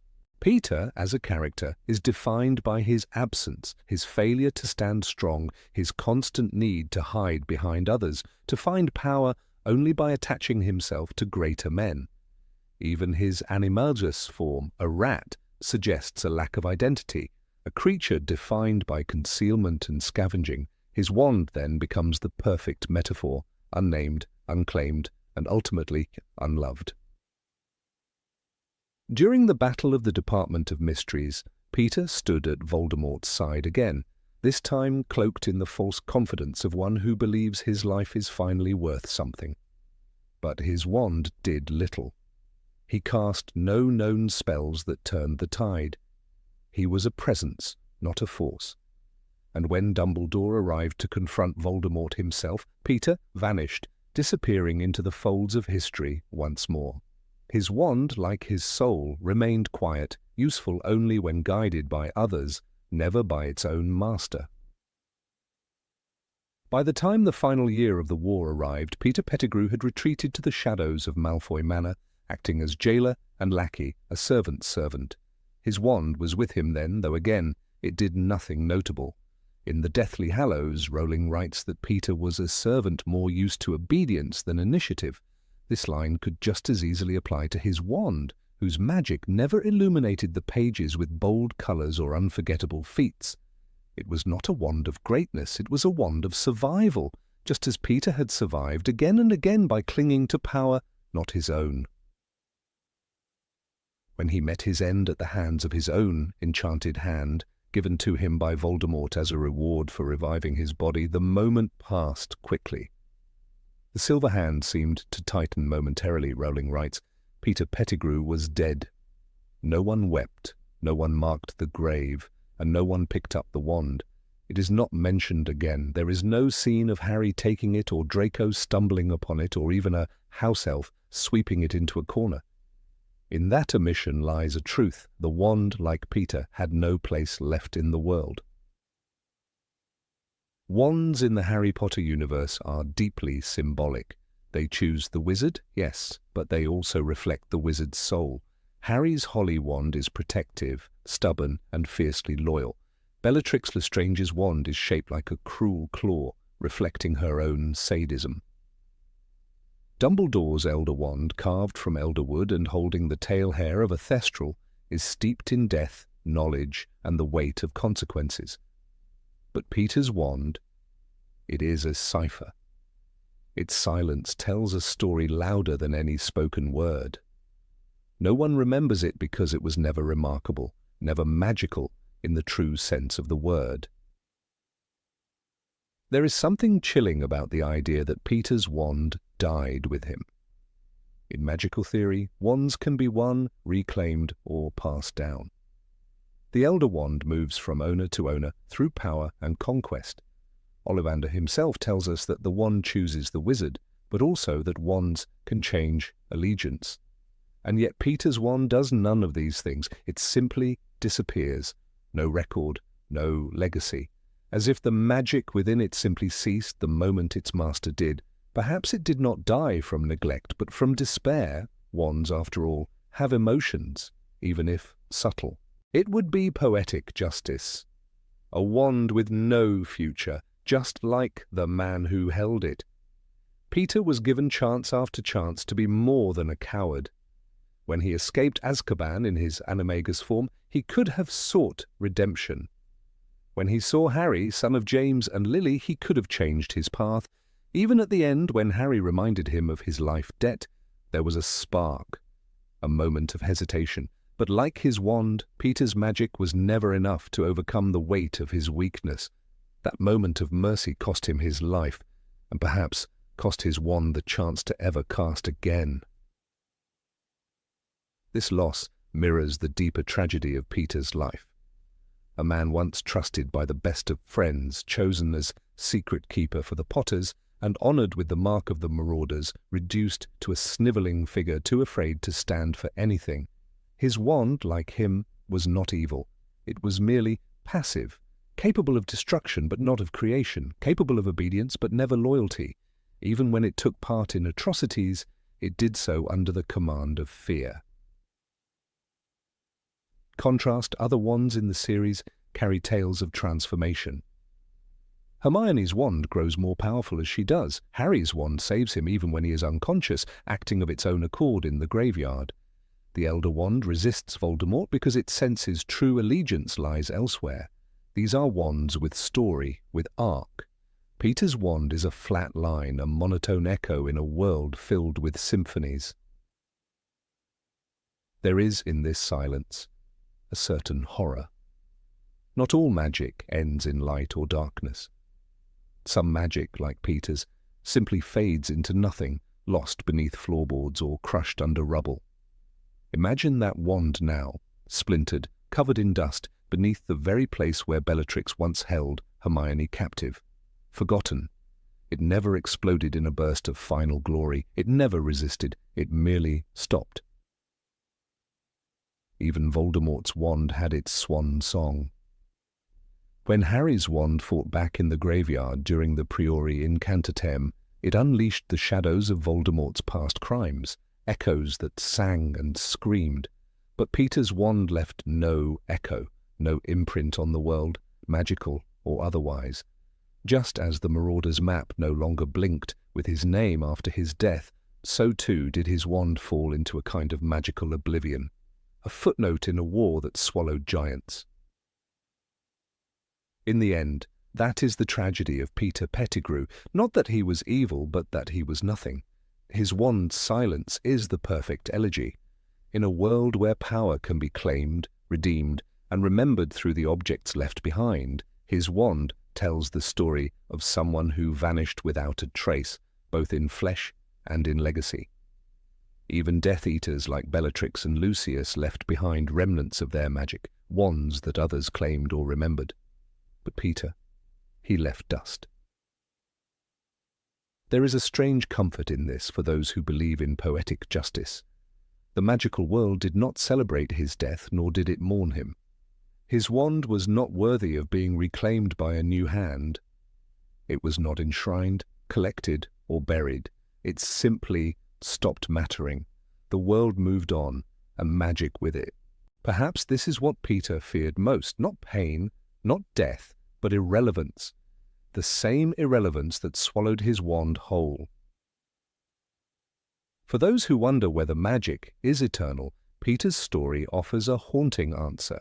Magic may be powerful, but it requires a worthy vessel. Without strength, without soul, even a wand crafted by skilled hands, imbued with core and wood, can become nothing more than debris.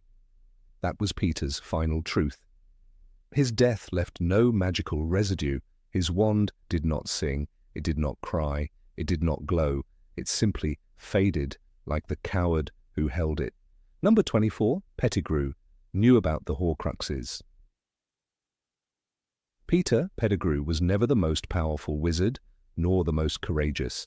Yet few would deny that he was one of the most strategically placed figures in the Second Wizarding War.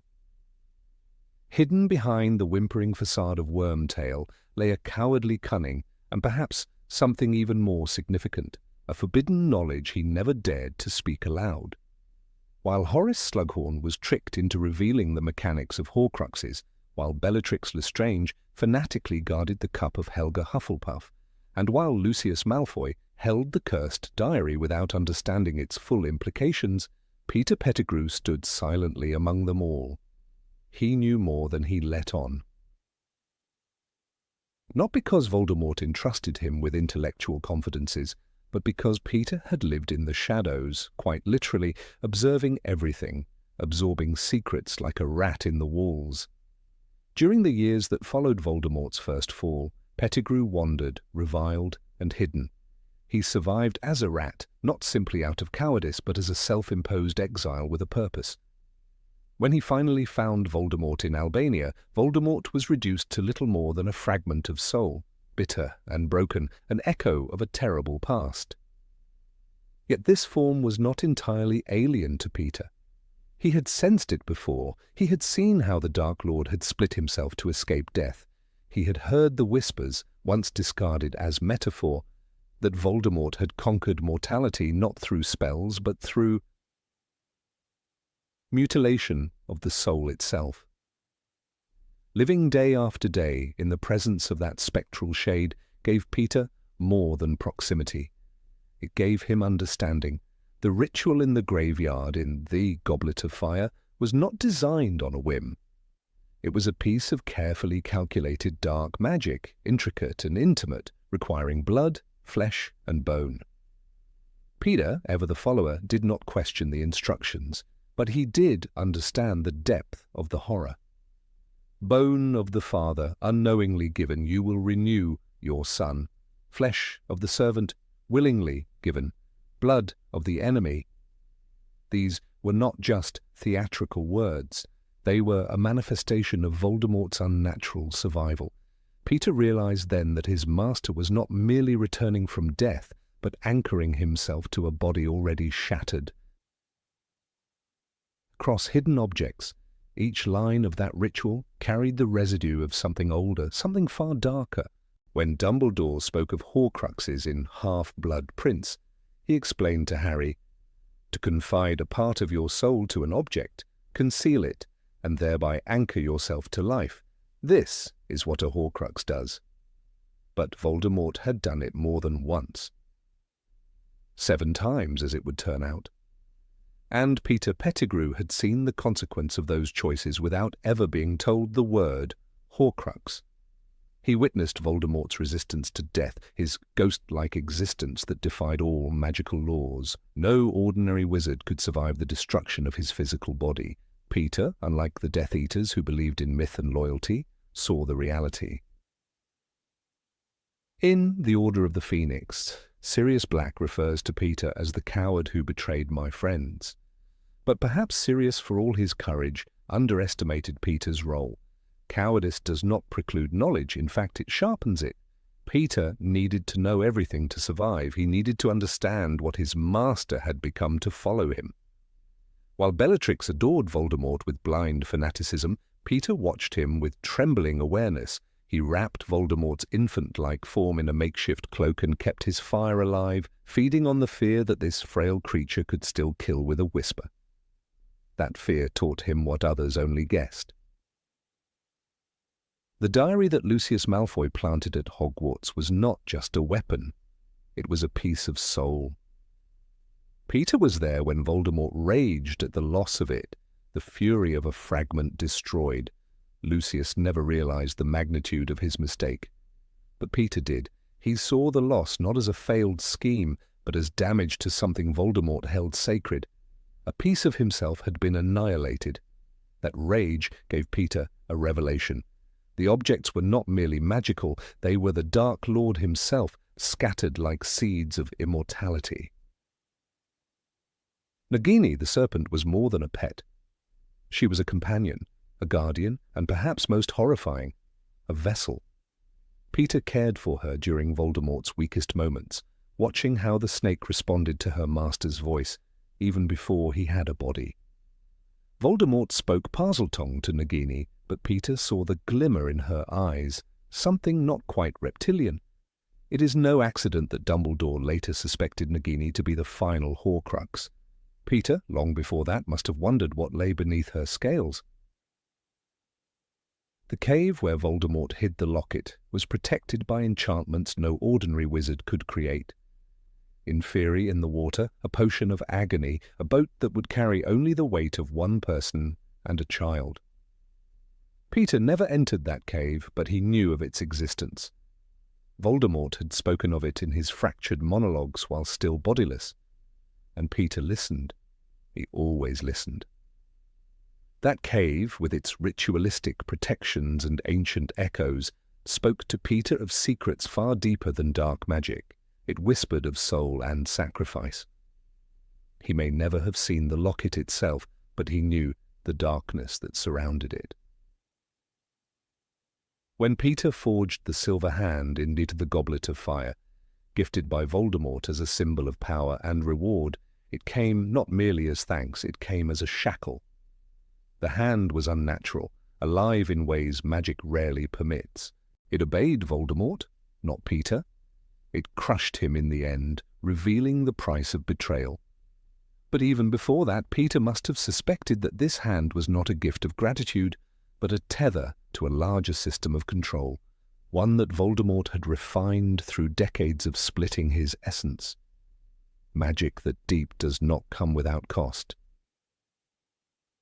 Peter watched as Voldemort grew more unstable with each fragment destroyed. The diary, the ring, the locket.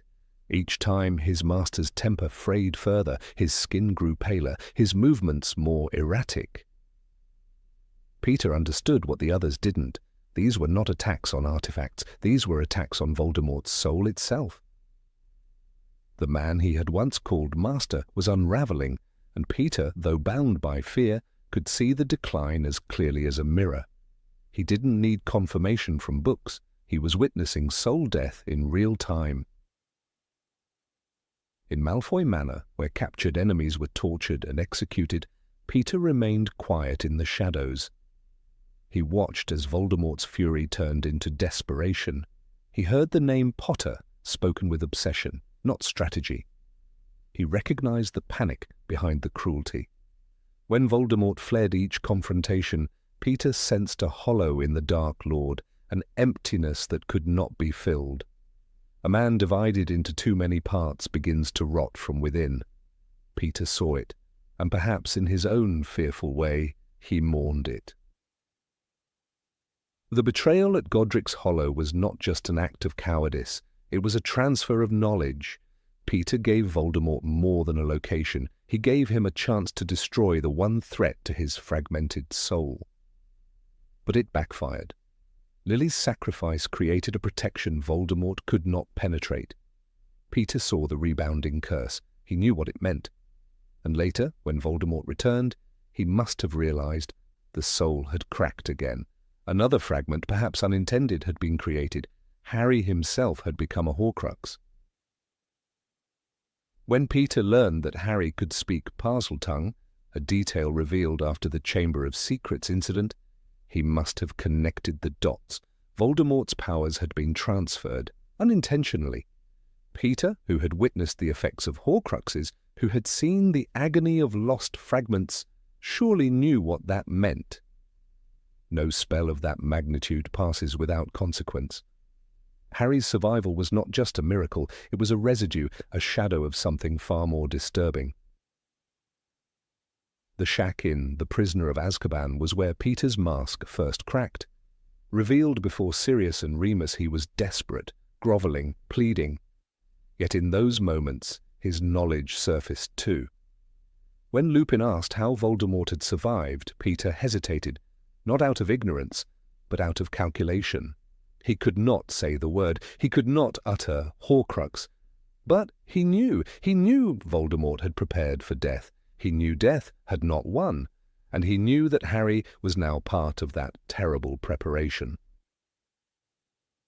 In the cellar of Malfoy Manor, when Peter hesitated and showed a flicker of mercy to Harry, the silver hand strangled him. That moment was more than poetic justice. It was the final proof of his knowledge. Voldemort had programmed the hand not only to punish betrayal, but to enforce silence. Peter had seen too much, heard too much. In his death, Voldemort buried a witness. The hand that killed him was not acting out of loyalty. It was executing a command to eliminate the last observer of the deepest secret Voldemort ever held.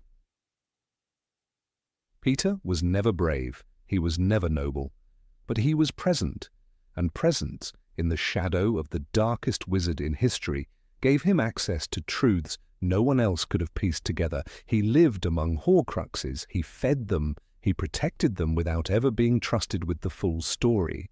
And yet he understood his silence was not ignorance, it was self-preservation. But even silence in the end is a form of confession. There is a strange kind of justice in Peter's fate, not the justice of courts or auras, but of magic itself. He betrayed the Potters, yes, but he also bore witness to the unnatural splitting of soul. He carried the burden of that knowledge until the very end. And while others guessed, investigated and discovered, Peter had already known, just never dared to say it. Wormtail, the rat, the traitor, he was also the silent archivist of Voldemort's horror. A coward, yes, but not blind, not deaf. He heard the soul scream when fragments were lost. He watched the Dark Lord unravel, thread by thread, and in his death he took the unspoken truths with him. Number 25. History erased his name. Peter Pettigrew's shadow stretched farther than most dared to admit. For a man whose betrayal shattered friendships, unleashed a war, and resurrected the darkest wizard of all time, his name is curiously absent from history. It doesn't echo in the halls of Hogwarts, isn't etched into the memorials in the Ministry of Magic, nor whispered with reverence or disgust among those who survived the Second Wizarding War. The silence is deafening and deliberate. It was in the Gryffindor common room, amidst laughter and courage, that Peter first belonged. He was one of the four, James Potter, Sirius Black, Remus Lupin, and Peter himself, the self-proclaimed Marauders who roamed the school grounds with secrets and jokes. But even in youth, Peter followed more than he led. He was the one who laughed a beat too late, the one who mirrored Sirius's charisma and James's confidence, but never wore them naturally. His animagus form, a rat, was never symbolic. It was prophetic. Years later, when the Potters trusted him with their lives, his role should have elevated him into legend. Instead, he crumbled. Lord Voldemort's threat loomed, and Peter chose survival. He betrayed James and Lily, delivering their hiding place like a trembling gift to a monster. Their deaths were not the result of a failed charm, but a friend's silent nod in the direction of evil. Yet history rarely records whispers.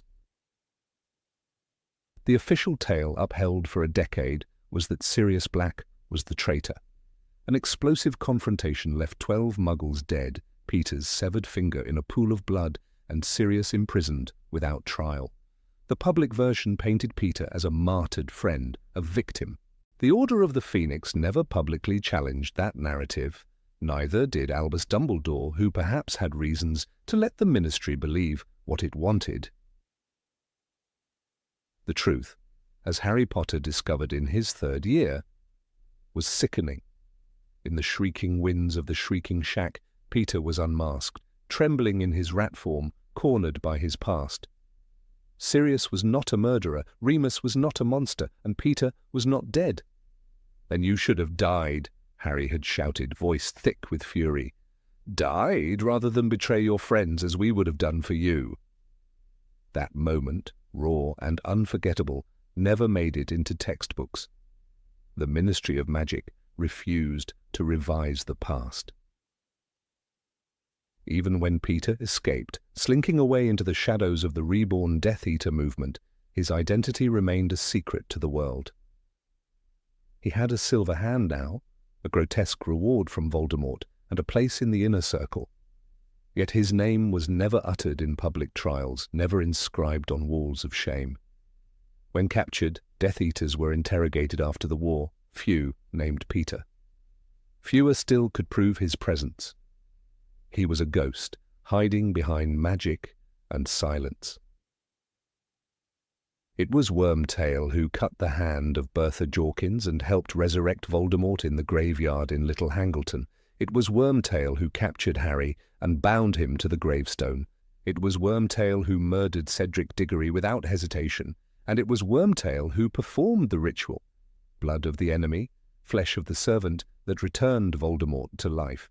This moment, crucial to the saga, bore no credit in history. The Daily Prophet mentioned an unidentified Death Eater. No more. The Ministry, after Voldemort's return, began revising public records but cherry-picked their truths. Fudge and his successors focused on obvious villains, Bellatrix Lestrange, Lucius Malfoy, Fenrir Greyback. But Peter was missing. His name wasn't on wanted posters, his crimes weren't listed in Wizengamot hearings. By the time Kingsley Shacklebolt assumed power and began reforms, Peter was already dead, and with his death, his story was sealed away.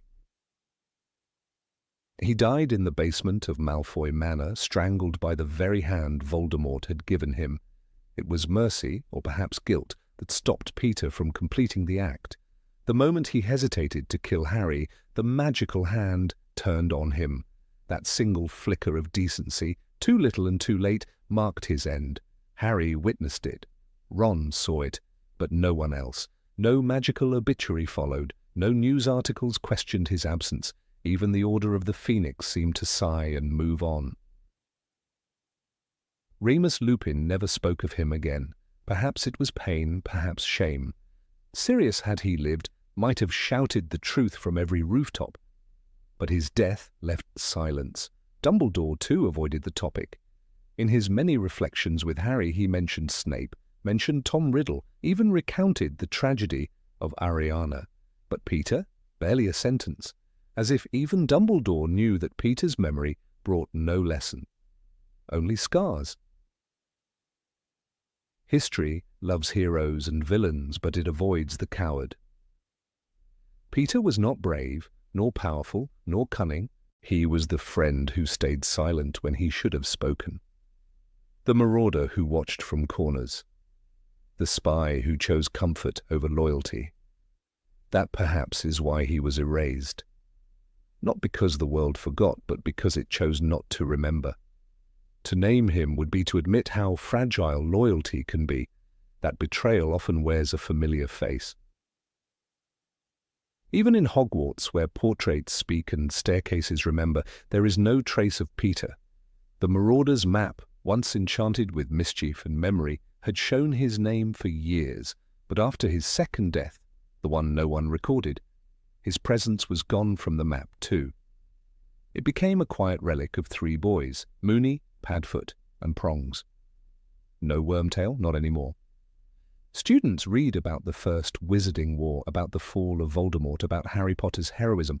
They read of the Triwizard Tournament, the Department of Mysteries, the Battle of Hogwarts. They learn about Horcruxes and Hallows, but they never learn that Peter was the reason Voldemort lived again, that he, more than anyone, stitched together the torn soul of a dark lord. Without Peter's hand, Voldemort might have remained a vapor, a memory. That chapter is unwritten. When Harry spoke to the portrait of Dumbledore deep in the heart of the headmaster's office, he never brought up Peter, not once. He asked about Snape's memories, about sacrifice, about Hallows and love. But Peter was forgotten. Or maybe Harry, too, decided that some truths were best buried. That the man who spent years sleeping at the foot of his bed as Ron's pet rat deserved no monument. Just silence. The Ministry, in its renewed effort to heal after the war, issued new educational materials.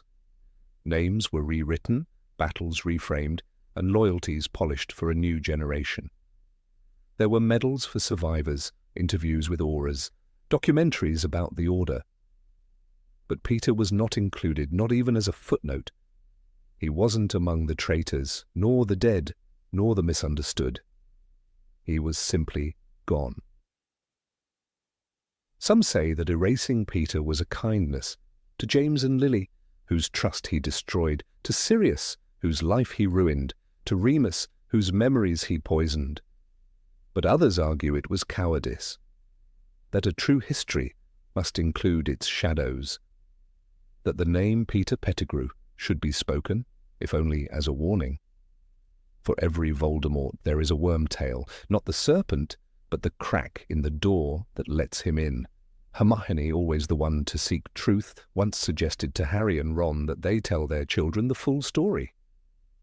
History needs accuracy, she'd said, her voice firm. But even she never pursued it publicly. She, too, must have seen how fragile the post-war world was. That Peter's name was a splinter best left buried. In the dusty back rooms of the Department of Magical Law Enforcement, there is no file marked Pettigrew Peter. No records of trial, of interrogation, of confessions. He was never tried, never condemned, never formally accused. Only known in whispers through the accounts of 3 teenagers and a werewolf. That was all. He exists now only in memory, and even there he is fading. In the corridors of time his footsteps are muffled. His voice is drowned by louder legacies, and yet every spell cast in defense, every scar left by Voldemort's return, bears his fingerprint, hidden, unacknowledged, but real. Peter Pettigrew was the hinge, the tiny, overlooked gear that turned a generation toward war. He was not brave, not noble, but without him there might have been no second rise of the Dark Lord, and yet he remains unnamed. Perhaps in the end that is the punishment he feared most, not death, but irrelevance, oblivion. The world has obliged. Number 26, the only Marauder who became a Death Eater. Peter Pettigrew was not just a traitor, he was an anomaly. Among the 4 Marauders, James Potter, Sirius Black, Remus Lupin, and Peter himself, he was the only one who chose darkness. While the others fought for what was right, Peter slipped into the shadows, aligning himself with the very evil they had once mocked in their youth. The Marauders were known for their mischief, their laughter, and their unbreakable bond, but Peter shattered that bond in a way that could never be mended. He didn't merely betray a friend, he betrayed everything the Marauders stood for. Hogwarts, Peter had been the smallest, the least talented, the quietest of the 4, and yet the others had welcomed him into their circle. They gave him a nickname, Wormtail, and a place in their legendary brotherhood.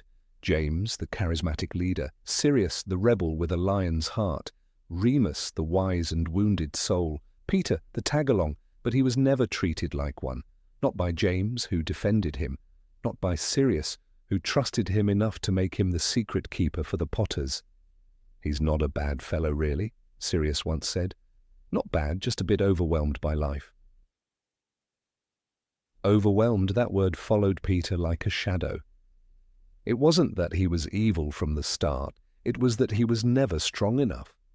When Voldemort rose to power, Peter didn't look at the ideals of the Dark Lord and find them admirable. He looked at the threat, the violence, the death, and he saw his own fear reflected back at him. He wanted to survive, and to survive he chose to kneel. He was not recruited through ideology, but through desperation, and in that desperation he made a deal with darkness. Lily and James put their faith in the wrong person, Sirius screamed from Azkaban decades later, and he was right. Peter was the only Marauder who became a Death Eater, the only one to bear the dark mark. He turned over the Potters to Voldemort, fully knowing what fate awaited them. He watched them die, he watched their child survive, and he didn't stop running for years. His betrayal didn't end with a single act. It became his way of life. Even after Voldemort's fall, Peter didn't try to make amends. He didn't mourn. He transformed into a rat, literally, and lived as Scabbers, hiding in the folds of the Weasley family for over a decade. For 12 years, he listened to their laughter, accepted their food, sat at their dinner table, and all the while he knew he had helped kill the parents of the boy they admired. It wasn't guilt that kept him silent.